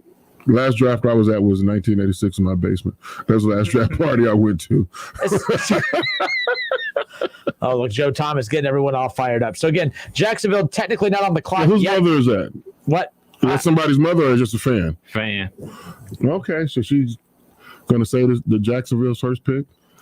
Maybe. I don't know. They haven't even technically put them on the clock. I'm not even necessarily sure what's going on. They are officially on the clock. Oh, they are officially on the clock. Okay. So we'll bring you that pick here in a moment. We'll hear the picks live. 9 minutes and 49 seconds. Yeah, they don't need on that. They've had 5 months. In fact, since the Jaguars knew they were going to have the number 1 pick, they don't need any of this. This is a waste of everyone's time, especially ours. We got 45 minutes to get to the Bengals. If we don't get to the Bengals pick on this show, I'm going to be so upset because the Bengals better take Penei Sewell right now. Now, Kev, You've given your opinion on this on our show, but just the Bengals number 5 pick. It's not the end of the world if they take Jamar Chase from a big picture standpoint, but you got to get. You can see the end of the world. You got to get to the you got to get to the big picture for it to work out.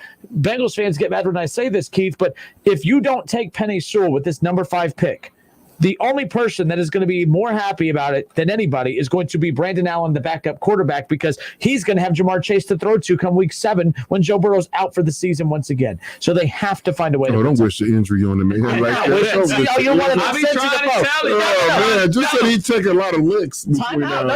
A year ago, I said if they don't get an offensive line, Joe Burrow's going to have a season-ending injury. I can't believe that's heartless of you. No, it's common sense. If they don't have an offensive line, he's going to get hit a lot. Justin, we don't talk injuries. Well, why not? That's what it's a reality. Guys have had jock straps on. We don't talk about injuries. You know that. Now listen, I'm not budging because everyone thinks I'm attacking Joe Burrow. Look, I'm not every other defensive tackle in the league. I'm actually wanting him to stay healthy. I'm surprised Bengals fans haven't been more adamant. Look at this, 2 minutes, 1 minute in already. What do you need 8 and 10 minutes for to figure out that you need Trevor Lawrence? Anyways, bottom line is this. That's right. They got 10 minutes. Not 15 minutes. So 10 minutes ain't bad, but yeah. So and again, now your Eagles are in a weird situation too because they're not winning this season, but you also they're not winning this season.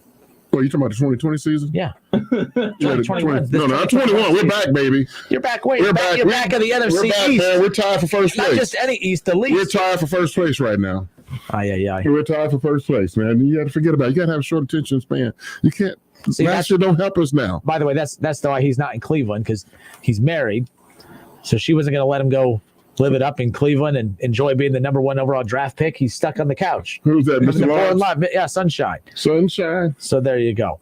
But no, the Eagles, the Cowboys. I mean, I don't know. I like Washington. Washington's defense is legit, and I think that obviously quarterback is going to be where they have to figure that out. But Washington defense gets better when the offense can score some points. Yeah. You know, they're not on the field the whole game. You know, they get some points put up there. All right, so let's open up the phone. 457-9464. Justin Kinner, Kev Nash, College Football Hall of Famer Keith Byars hanging out with you here as we await the pick. Again, on the clock is the Jacksonville Jaguars. Right after that, the Jets will be at number 2. The projections are Trevor Lawrence going number 1 to the Jacksonville Jaguars. And then, of course, you have Zach Wilson, the quarterback from BYU, going number 2 to the Jets. And then it gets really interesting at number 3. Because number 3, no one could figure out what the Niners are doing. The Niners potentially really wanting to find a way to be able to land Aaron Rodgers. I'm not thinking.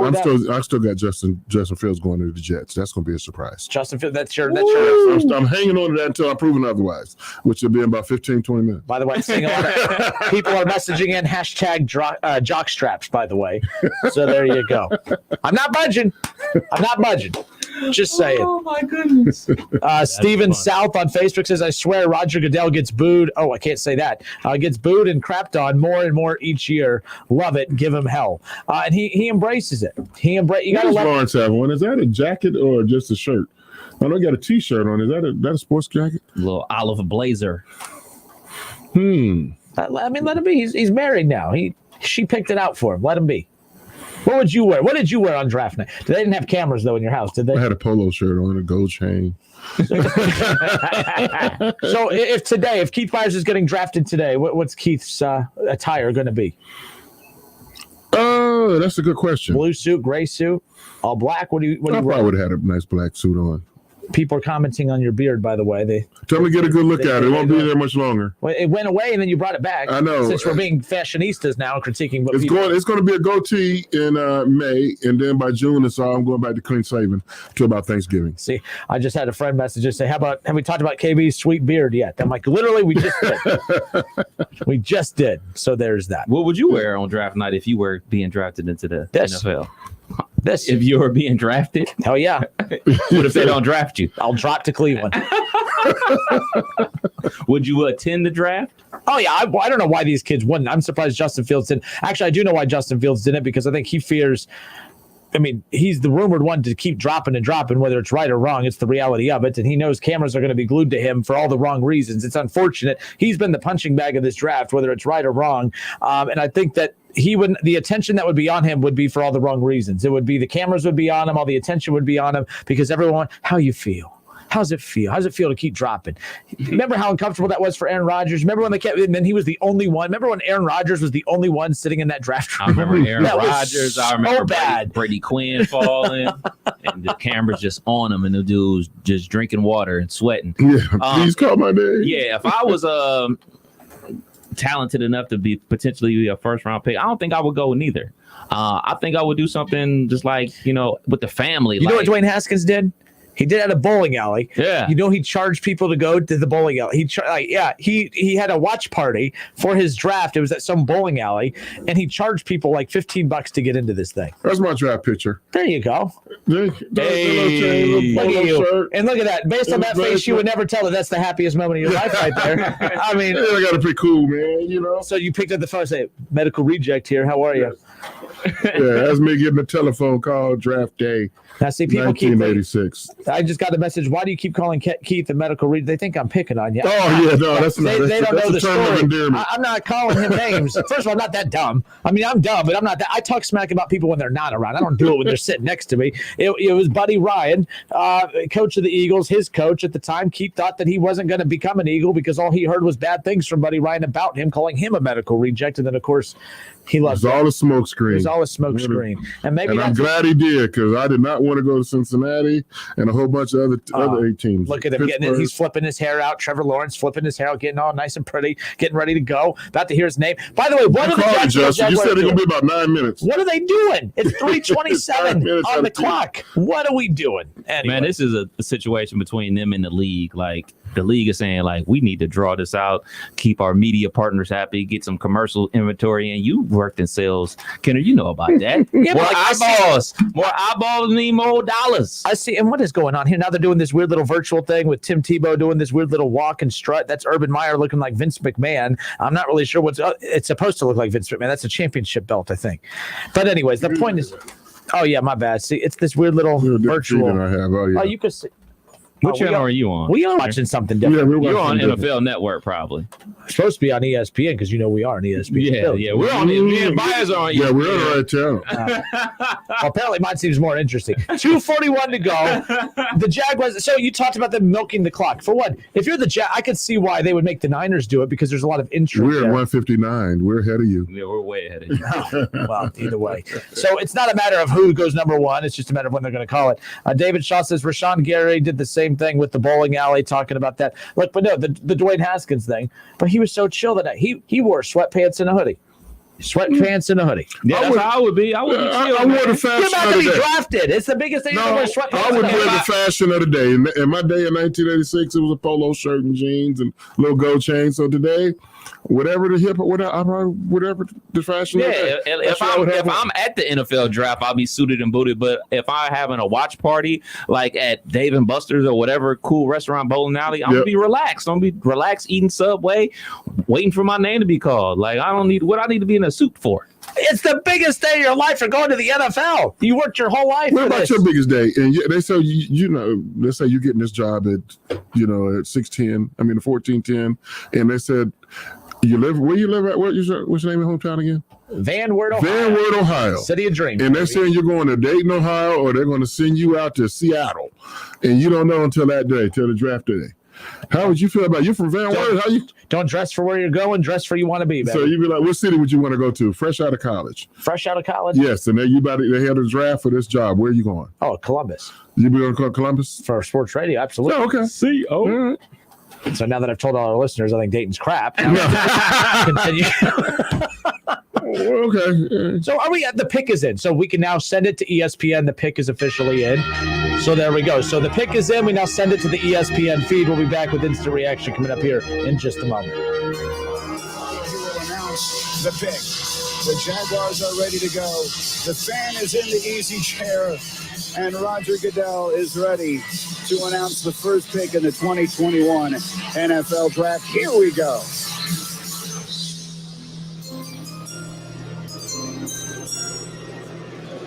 With the first pick in the 2021 NFL Draft, the Jacksonville Jaguars select Trevor Lawrence, quarterback, Clemson.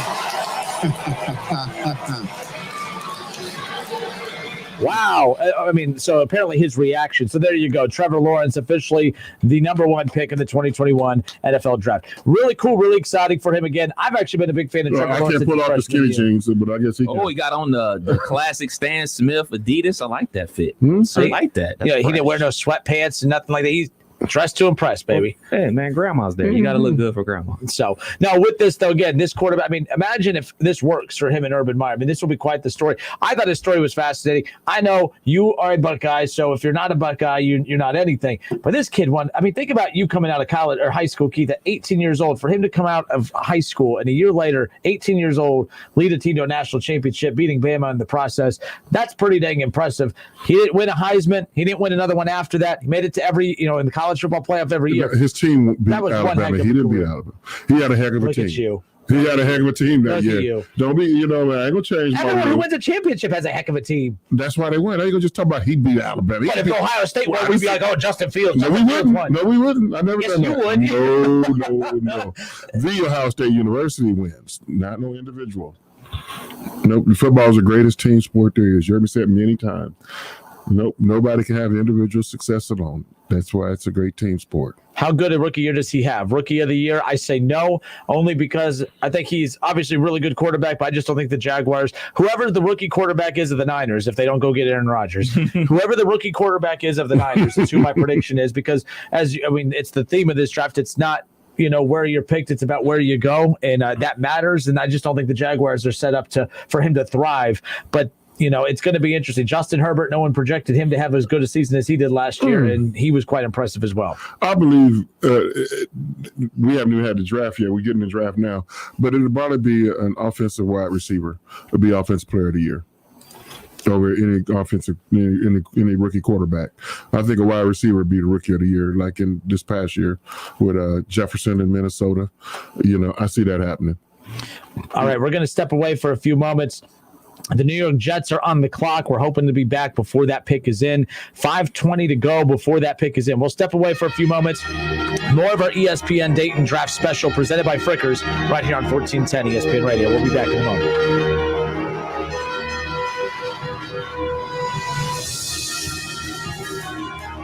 ESPN 1410 Wing AM weather. Tonight, cloudy with a chance of showers and windy with a low of around 48. Tomorrow, sunny with gusty winds and a high near 63.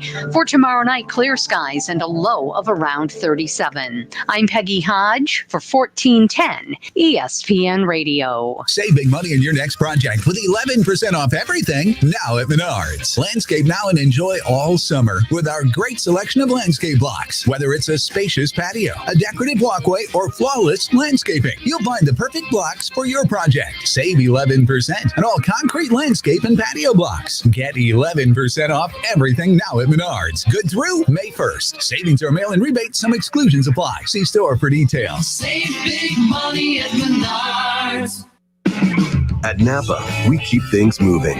If it has wheels and an engine, we help keep it on the road. And if it's on the road, we have parts for it. And if you need a part, you can get it fast, like same-day pickup or next-day delivery fast. At Napa, when we're not thinking about cars, we're thinking about the people who drive them. Because when it comes to serving you and our community, our motor never quits. That's Napa know-how. Same-day pickup and next-day delivery available at participating stores and on in-stock items only. Nissan believes you deserve a car that thrills you. So we have to ask, does your car thrill you? When you hit the pedal, do you get something back? A chill in your spine, goosebumps on your goosebumps. When you take off, do your fingers tighten around the steering wheel? Does your heart beat in your stomach and your breath catch in your chest? Does driving make you feel alive?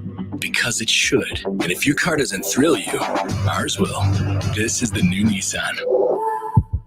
When it comes to starting your morning off right, Wendy's is always the best choice. And now that our sweet and savory honey butter chicken biscuit is only $1.99, you have no excuse to get your breakfast anywhere else. It's freshly prepared with sweet honey butter and all white meat chicken on a flaky biscuit. It's never been easier to steer clear of bad breakfast. Choose wisely. Choose Wendy's and get the breakfast you deserve. The $1.99 honey butter chicken biscuit. Limited time only at participating U.S. Wendy's during breakfast hours. A la carte only. Not valid in the combo. Hurry in-store or online and celebrate Lowe's SpringFest with the #1 rated battery-powered platform now at Lowe's. We've got values on an Ego 21-inch self-propelled lawnmower was $549, now $499, or an Ego trimmer at an everyday value of $179. Give your lawn a makeover this spring. SpringFest, a festival of fun and savings for your garden and total home. Lowe's, home to any budget, home to any possibility. Offers valid through 6/2. While supplies last. Selection varies by location. U.S. only. Panera favorites are hot and ready to serve for dinner. Taste our creamy mac and cheese served in a crispy bread bowl. Or the classic bacon turkey Bravo featuring our signature sauce. How about our new mouth-watering Chipotle chicken and bacon flatbread pizza? These and other favorites are waiting for you. Order dinner tonight for delivery or pickup. Only at Panera. Availability and pricing may vary. It's the ESPN Dayton Draft Special presented by Frickers. Now back to Kev Nash, Keith Byars, and Justin Kinner. And it's out of there. So that's why people fall in love with quarterbacks, and that's why if you're a Jets fan, you should be excited about this. I'll say this: Joe Douglas, GM of the Jets, will draft well. They had a good scouting staff. They will surround Zach Wilson with the pieces necessary. It's a shame Sam never had that. He's going to get it again. All right, so the pick is in for the #2 pick of the 2021 NFL Draft. The New York Jets. We're on the clock. The pick is in, and I think everyone is assuming it's going to be Zach Wilson. So we now send it back to the ESPN feed. Keith Byars, Kev Nash, Justin Kinner with you here. It's our ESPN Dayton Draft Special. The pick is in. Here you go. The #2 pick. The Jets are up. Feels like it's a big part of it here, but this one has been a foregone conclusion for quite some time. But the fans in New York get a chance to cheer for their new savior for the second time in 4 seasons. The New York Jets will draft the quarterback in the top 3 selections of the NFL draft. Here comes the commissioner, Roger Goodell, to announce the Jets pick. With the second pick in the 2021 NFL Draft, the New York Jets select Zach Wilson, quarterback, BYU. Well, I guess I was wrong. You were wrong. Now, I still don't get this. If you look at Zach Wilson, he has a punch-me face. I'm just throwing that out there right off the bat. He has a punch-me face. I don't get it. Maybe it works out, but I thought Sam Darnold was more of a for sure thing than him, and Sam Darnold did not work out, whether that was Sam Darnold or whether that was the Jets. But there comes a certain point where the narrative starts to take over where, we get so offended. I know the Bengals were so offended when people started saying that maybe Joe Burrow should force his way out of Cincinnati. Don't go there. And then these franchises get offended. Like, why would you say that? We're a great franchise. Because too many quarterbacks' careers get ruined, and we'll never know if it's them or if it's the franchise. But Sam Darnold was considered a lock. The way we talk about these quarterbacks every year, right? Sam Darnold was supposed to be the brightest piece of that draft class, and he's not better than Baker. He's not better than Lamar Jackson. He's not better than Josh Allen. He beat out Josh Rosen, but that's by default. So, again, is Sam Darnold bad, or did the Jets ruin him? Is Zach Wilson going to be good or bad, and will it be because of the Jets? I don't know. But the Sam Darnold thing, Kev, I remember when Cleveland had the #1 pick that year, there was talks of Sam Darnold, who did have a year of eligibility left. There was rumors that he was going to go back to USC because he didn't want to play in Cleveland. Well, he should have avoided the Jets because I think it was the Jets that ruined his career. How on a pie chart, what would be the percentage of blame that you give to franchises when quarterbacks don't work out, especially quarterbacks that are pretty much all assumed to be, great in the NFL? No, I don't know. Off the top of my head, I'm going to say a little bit of both. 50-50, or sometimes 80-20, the team chose the wrong guy. It just wasn't the right guy for your situation. But you mentioned earlier, you saying these quarterbacks, want to leverage, they want to, go to what's best for them. That's the game been going on for almost 40 years. John Elway was slated to go to the Indianapolis Colts. I ain't going to Indianapolis. Oh, I'm a West Coast guy. And he forced a trade to Denver. And it worked out extremely well for John Elway, one of the all-time greatest quarterbacks ever played the game. So that's not a new game. But I don't know now. Sam Darnold in New York, I thought he was pretty mentally tough because that is a tough market, and it just didn't. I'm not saying I'm not ready to give up on Sam Darnold. I think he still can prove that he can be a pretty successful quarterback in this league. It just didn't work out for him in New York. They decided to go a different direction. Now, Zach Wilson, he is better be as strong or stronger than Sam Darnold mentally. I don't know much about Zach other than he's a BYU guy. I don't know his whole background with hometown. He better be mentally tough. That is the hot pocket. Played there. Yes. So if you're not mentally strong, it's going to eat you alive. Jets or Giants fans who are more cutthroat? Same. It's just New York. It's just New York. It's just New York. It's New York. The same and media. You played in a lot of. You played in New York. You played in Philly. When you talk about thick skin, and yes, you get all bothered and say anything crazy. No, they're not bothered at all. But I'm a Midwesterner going into the to the East Coast, and I had to tighten up my skin. It's like it's personal, but it's not personal. Especially at Ohio State, you're a god. You walk on water at Ohio State. Like when you are an elite athlete at Ohio State, you can do no wrong. And that's how tough is that? Because you got some reporters, all they want to do is tear you down no matter what you do. Mm-hmm. You walk on water, it's because you can't swim. They got nothing positive to say about you. So, and you got to get to a point and be like, I don't care what this dude says about me. I don't care what they say. You have to dig in within yourself to keep your own, mental fortitude. That's why you got to be mentally tough. And then as a veteran player, I used to take the young guys under my arms, but hey, man, don't worry about all this stuff these people saying about you. Good, bad, or indifferent. You got to stay on. You got to keep a even keel in markets like that. If Baker Mayfield, I know you love Baker. If Baker was in New York, I don't think it would work out. I don't think he would have the same degree of success because he's kind of, he unraveled. He's emotional for a bit. And then you're in Cleveland, and they're getting you on your. That's nothing. Try New York, try Philadelphia, try Boston. So there's certain cities you got to be mentally tougher. Whereas Trevor Lawrence going to Jacksonville, easier transition at number one than Zach Wilson going to New York at number two. So he's on much more of a hot, the hot seat as opposed to Trevor Lawrence, and he's not the number one overall pick.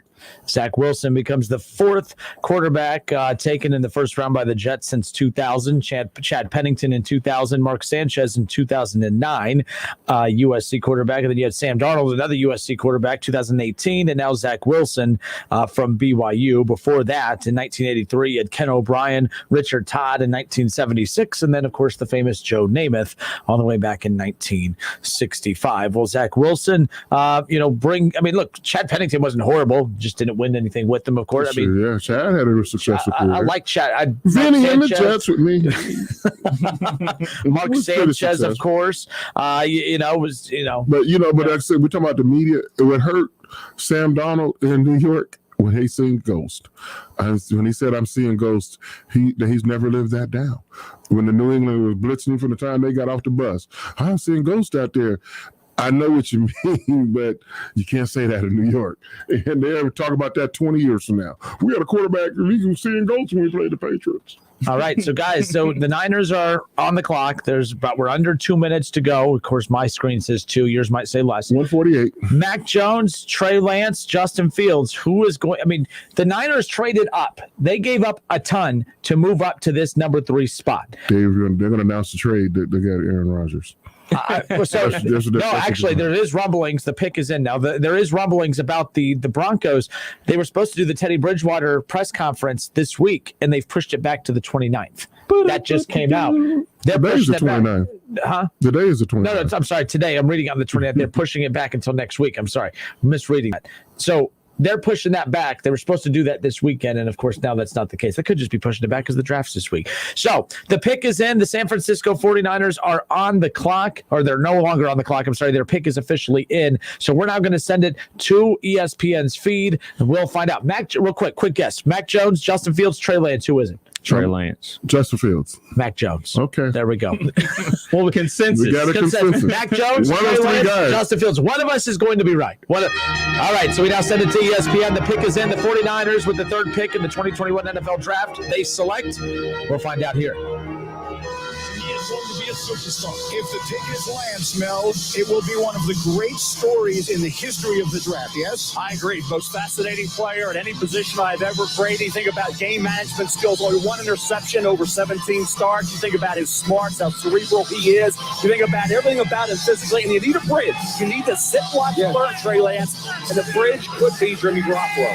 This is the moment that all of us who host talk shows and football fans across the country have been waiting for 6 weeks. Roger Goodell has the card in his hand. The San Francisco 49ers have made their decision. Will it be Mac Jones? Will it be Trey Lance? We've waited all this time, and now finally we will find out. Here comes the commissioner with pick number 3. With the third pick in the 2021 NFL Draft, the San Francisco 49ers select Trey Lance, quarterback, North Dakota State. Trey Lance is the guy. What happened, Bama fans? Pay up. I thought Hey, we both didn't of make, y'all. make no damn bet. Pay We up. made no bet. Now You owe me a cigar. You owe me lunch. What happened? What happened, I was Bama like, fans? Roll Tide, baby. What happened? I thought Mac Jones. I even picked him. I thought it was going to be Mac Jones. But man, the Bama fans were so cocky, Keith. So cocky. Roll Tide, baby. Roll Tide. Now where does Mac Jones go? Well, now where does he end up? I think he slides out of the top 10 easily now. Probably, He may be a New England Patriot. Yeah, I mean, we talked about this beforehand about guys slipping, about Aaron Rodgers, about Brady Quinn. He's about to be that guy because you got Atlanta on the clock right now. They're probably going to go ahead and draft the tight end. And then we have the Cincinnati Bengals. They don't need a quarterback. Then after that, who's after the Bengals? Miami, they already got Tua. So they're not drafting a They quarterback. might want Tua quarterback. Wait a minute. You know what? By the time we go to bed tonight, will Trey Lance still be a 49er? Yes. He might look good. I mean, I told you, he looks good in the green and gold. Yes, he'll still be a quarterback because, they're still talking about It may be a 3-team trade. Having to be a, sit a year. You can go ahead and still make that trade for Aaron Rodgers, and he can sit behind Aaron Rodgers. Aaron's not coming anywhere for 1 year. No, I'm just saying he can sit behind Aaron Rodgers, and I'd rather him sit behind Aaron Rodgers than Jimmy G. Real quick, the SEC commissioner, Roll Tide himself, he says he's so happy. How are you happy? The best chance of him succeeding was going to be going to San Francisco. Come on, man. Hey, but let me make this quick comment. All you high school kids, I got to go to a better D1 school or a bigger D1 school. Here we are at the NFL draft, and the third pick is the non-Power 5 school. A non-power, it's not just North Dakota State, not Miami, Ohio, not Buffalo, not North Texas State, Tennessee or Texas or USC. Don't fall in love with the logo on the helmet unless it's Ohio State. Go where's best for you. Trey Lance, for whatever reason why he's not at a Power 5 school, but he's a number 3 pick of the draft. So congratulations. And we heard pedigree. His pops played a little bit of football. And the thing about it, I had a little case of insomnia last night, so I caught myself watching way too much YouTube clips and everything like that. I noticed they run a lot of the same type of actions that the 49ers did. Like they kept him on the move. Like he never was like hike. Well, I talked about those pass rushers he's got to get away from. Yeah, he was always play action, always on the move, and that's what the San Francisco 49ers did. And we've been talking about it as well. Like, you didn't trade up to draft Mac Jones, a guy that was projected to be in the 20s, where you were. So you go for the guy with the high upside. So Trey Lance or Justin Fields has the higher upside and can do more, especially athletic-wise with his legs. So, for me, it was always Trey Lance or Justin Fields. It was never Mac Jones in my book. All right. College Football Hall of Famer, former Pro Bowl running back Keith Byars, drafted in 1986. Of course, hanging out with us here, Justin Kinner, Kev Nash. It's our ESPN Dayton draft special. So Trevor Lawrence goes number 1 overall to the Jacksonville Jaguars. Former Buckeye head coach Urban Meyer. He officially has his quarterback now. Moving forward, the New York Jets selected Zach Wilson, quarterback out of BYU. And then the 49ers, everyone was really interested in that pick and what they were going to do. And they take Trey Lance. There was a lot of rumors out there that they potentially take Mac Jones. I just thought there was no way they gave up a lot to move up to get Trey Lance. Like, it's not one of those that you hope it works out. It has to work out. You gave up too much. Like, if they would have selected Trey Lance at number 12, had he dropped that far, there would be less pressure. You know what I mean? But because you moved up, and by the way, they kept trying to say Garoppolo was going to be the starter. Garoppolo's no longer the starter. You don't trade up to get a quarterback like Trey Lance and then not. Garoppolo's not even going to be a 49er by this weekend. I mean, if the Patriots do their job, they may not need Garoppolo if they get Aaron Rodgers, but there's a good chance Garoppolo could find his way back to New England. So now that brings up the Atlanta Falcons. There's about 4 minutes to go. By the way, I'm a big Trey Lance fan. I've been watching all the interviews, his media rounds that he has done, and he's just so damn down to earth. He just seems to have a very good head on his shoulders. And like when you talk about being a leader of a team, like you're not he a is big Trey be Lance guy. fan. You're a fan of him. You just not. You never. I just heard who the hell he was 2 months ago. It's You're not not like that I big watched fan of him. I am. I think he's going to do You well. didn't say no football Saturday or Sunday. Did you ever bring up his name? So don't say I'm a big fan of his. Who are you a fan of? Who are you a fan of? A lot of guys. Well, that doesn't narrow it down. Yeah. Oh, Devontae Smith, Jalen Waddle. You watch a lot of Bama games? Yes, I do. Run all over your Buckeyes in the national title game. Hey, watch it now. You're being blasphemous. You started. Get him, KB. You because Kevin's like, oh, thank God, someone else to take him. So there's 3 minutes on the clock for the Falcons, and this is really, honestly, when you talk about where does the draft start, although there was intrigue at number 3, this is where I don't know. They can go in a lot of different directions. When the draft starts in Jacksonville for Urban Meyer, his real work starts now. The easy work was drafting Trevor Lawrence. Now let's see what he does with picks 2 through 7. Yep. In Jacksonville. Now the Jets. Okay, you said Zach Wilson. Now let's see what else you do. Well, that's going to bring. I mean, so the Falcons. Now I'm not sold on Trey Lance staying in San Francisco. You're not a big fan of. No, I'm a fan. I watched him. I watched him last year in 2019. Okay, I saw him play. He can move, but I'm not sure he's going to stay a 49er. So Falcons, Keith Tolliver on Facebook, he says that the Falcons better get Pitts. That's where he believes. David Shaw says, I have no idea what the Falcons do. Andy Lawrence says, I thought you almost said something else. Andy Lawrence says, go Bucks. Andy Lawrence says, go Bucks. I'm sure he is a big Trey Lance fan, right?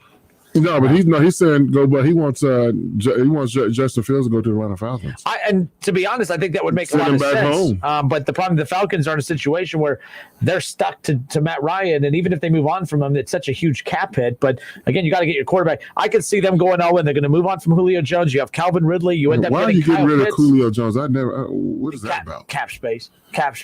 I mean, that's really get rid of Matt Ryan. You get some cap space. No, because then it's against the cap. So the pick is in. Are they heading to the stage now, Kev? Not yet. So the pick is in. Real quick prediction: the Falcons take who?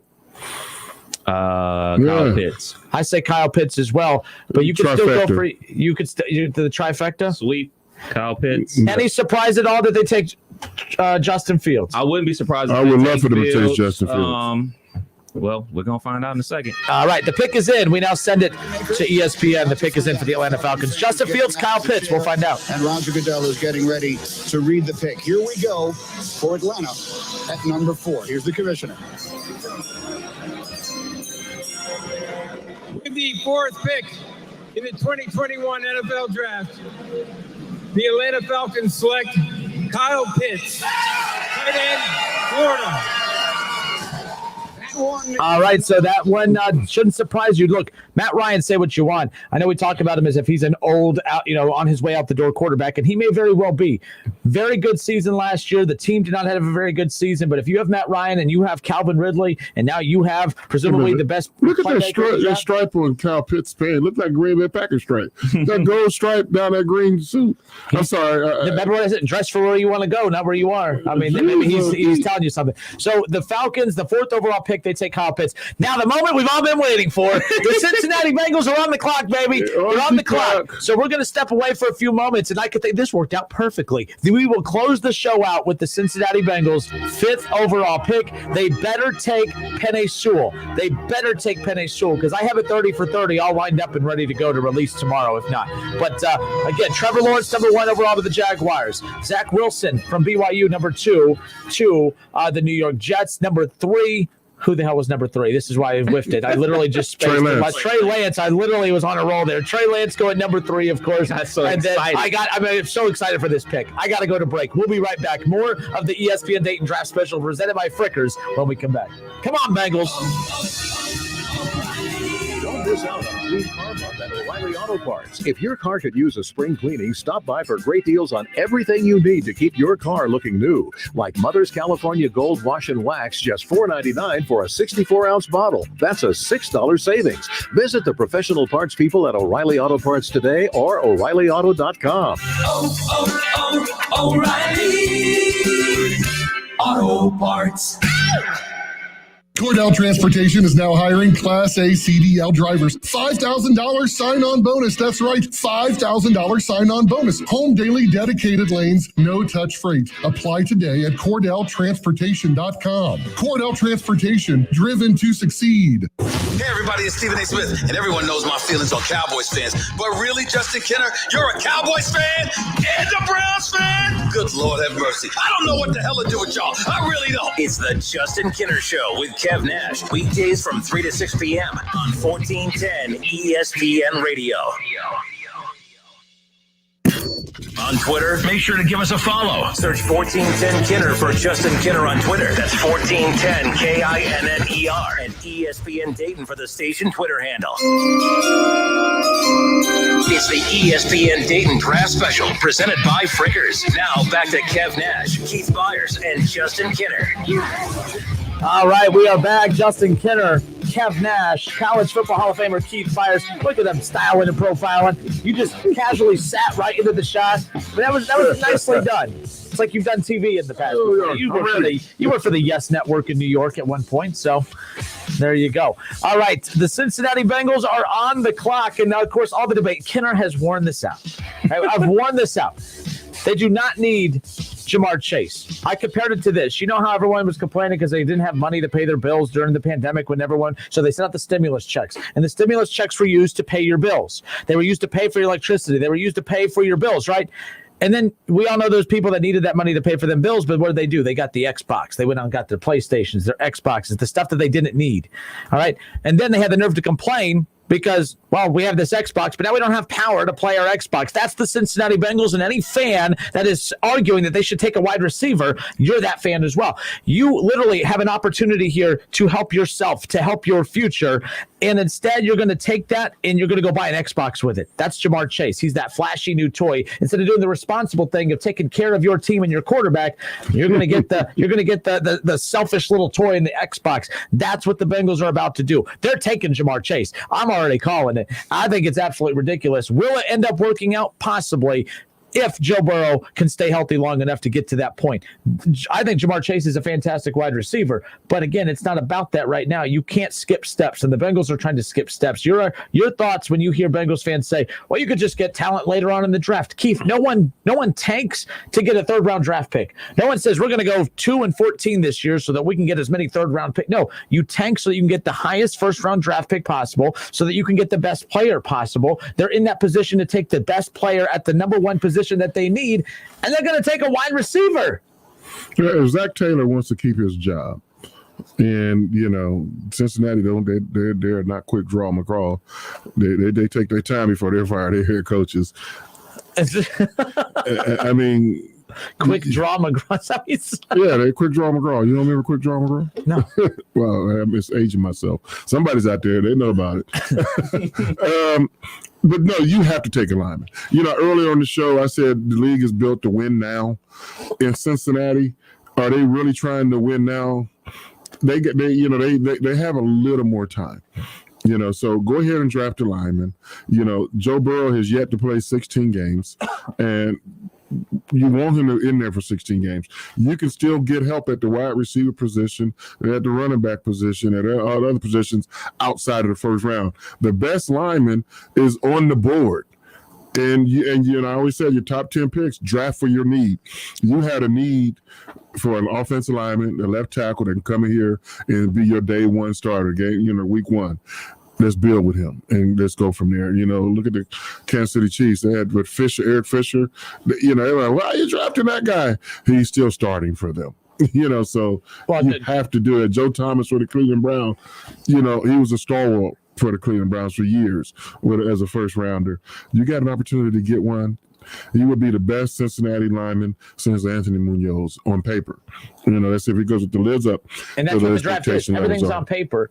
Yeah. So when people try to discredit Penei Sewell, you don't know how he'll pan out. You don't know how Jamar Chase is going to work out. No. But if you're going to take a chance on somebody working out, you might as well take a chance on the position that's going to help you the most long term. It's easy. They don't know how Anthony Munoz is going to break. He got bad knees. Yeah. and it worked out pretty well into a Hall of Fame career. Yeah. This is Keith Tolliver on Facebook says, as a Browns fan, please draft Chase. That's the thing, too. When you look at the defenses in the AFC North right now, you're going to take your chances. Someone said today that they were listening to sports radio in Cincinnati and that the sports radio host there were saying that you don't need a great offensive line. You just need an average one. You want an average offensive? Look at the teams that were in the AFC and NFC title game. Not one average offensive line there. Look at the divisional round, the Cleveland Browns. Look at those teams. Every team that was in the divisional round of the playoffs all the way up to the Super Bowl had dominant offensive lines. The Chiefs banged up in the Super Bowl. That's why their line was bad. But when they're healthy, that's one of the best offensive lines in football. That's the dumbest thing I've ever heard. You just need an average offensive line to be effective. That person never had a jock strap on you. Whoever made that comment. I was the sports station in Cincinnati, not here. I'm just saying. But I say plenty of dumb stuff for Dayton, so it's totally fine. But we're just under. I mean, the Bengals. The Bengals pick is in. The pick is in. This is what it all comes down to. All right, so play the music. Let's play the music. Let's get into this a little bit, okay? I believe that they should take Penei Sewell. I believe that somehow, some way, that the Cincinnati Bengals will do the right thing and take Penei Sewell. But I also know that if history tells us anything, Mike Brown doesn't value offensive linemen. He had $40 million in cap space and wasted it. He didn't go and fix that offensive line. He said Jamar Chase and Joe he can make Joe Burrow even much more comfortable back in the LSU days. Yeah, that's why they're taking Chase. Yeah, by the way, you want to bring that offensive line into the AFC North, Jamar Chase, it's going to be everyone chasing Joe Burrow because there's going to be no offensive line there to protect him. The pick is in. The Bengals, 29th in pass blocking win rate a season ago. Joe Burrow sacked 32 times in the first 10 games, second among quarterbacks during that span. He finished as the third most sacked quarterback and didn't even play the last 2 months of the season. Yeah, come on, Bengals, get him a wide receiver. That's going to protect him. He was sacked 32 times. How many sacks did he avoid? Another 32? 64. Here we go, Brownies. Here we go. I mean, who's sitting in the bingo seat? Is their fan? I mean, I don't know. It's he Mike should Brown. be in Tiger Stripes. It's Mike Brown. Here we go. All right, the pick is in. We now send it to ESPN. With the fifth pick in the 2021 NFL Draft, the Cincinnati Bengals select Jamar Chase, wide receiver, LSU. What is wrong with them? As a Browns, look, he's a terrific player. Listen to this. Before I understand your feelings. Many people will feel the same way. They should get protection for Joe Burrow, and maybe as the draft goes on, they will. But you know better than anybody from LSU, this is a special receiver. Well, he's a special receiver. He's an X receiver. You can put him out there against the best DBs in the NFL and say, hey, I'm not going to run motion for you. I'm not going to do anything. It's going to be one-on-one coverage, and you can go out there and win. Listen, so that's absolutely ridiculous. That's absolutely ridiculous. They did it. The Cincinnati Bengals. Did ever say the Browns being the Browns? That's the Bengals being the Bengals. And that's the AFC North. By the way, think about this. The Cincinnati Bengals have spent $250 million over the last 2 off seasons. You would think if you spend that much money that's good enough to get you to maybe, I don't know, at least second in your division. They've spent all that money. And they're going to be last in the AFC North. That defense that they put all that money into this offseason, they're the 4th best defense in their own division. The wide receiver, Jamar Chase, that they just got because, Joe Burrow really liked playing with them at LSU. That's super. Good luck having time to throw it to him. The Cincinnati Bengals are the dumbest organization in football. I said it from the beginning. They did not deserve Joe Burrow. They still don't deserve Joe Burrow. He deserves better. I'm annoyed. I'm not anti-Joe Burrow. I'm anti-Cincinnati Bengals for that stupidity. How, Keith, they watched him go down. They look at the scar on his knee. He had a season-ending injury, and that wasn't enough to wake Mike Brown up. Remember the shot of Mike Brown falling asleep in the press box? Yeah, He's still asleep. They haven't woke him up yet. I gave you a hint right before the pick. They want him to be comfortable with his LSU teammate. Last time they were teammates, they were undefeated, celebrating in Louisiana and a national championship. You think that's going to happen here? Not a national championship. Nope. Go Tigers. Go Tigers. All right, folks. That wraps it up for us here today. We got to the Bengals pick. My blood pressure's still high. I'm a Browns fan. I have no clue why I'm so passionate about who the Cincinnati Bengals take. But with that being said, tune into the Justin Kinner Show with Kevin Nash tomorrow for the latest Justin Get your night to sleep 30 on. for 30. I have a brand new 30 for 30 that I'm excited to roll out tomorrow. Bengals fans, you don't want to miss it. Tune in tomorrow to the Justin Kinder Show. Yeah, Keith says, Kev, call off tomorrow, bro. Not enough dump buttons in the world. There you go. Not just for me. Not just for me. Keith, thank you. Kev, thank you for putting up with me for 2 additional hours today. We appreciate everyone who tuned in on Facebook and on YouTube. There you go. I'm on vacation next week, so it's all good. Yeah, you guys, everyone's leaving me. You're going to the cigar bar. You're out.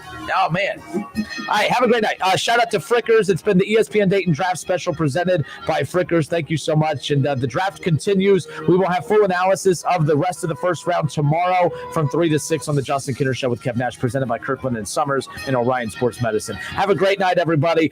Here we go, Brownies. Here we go.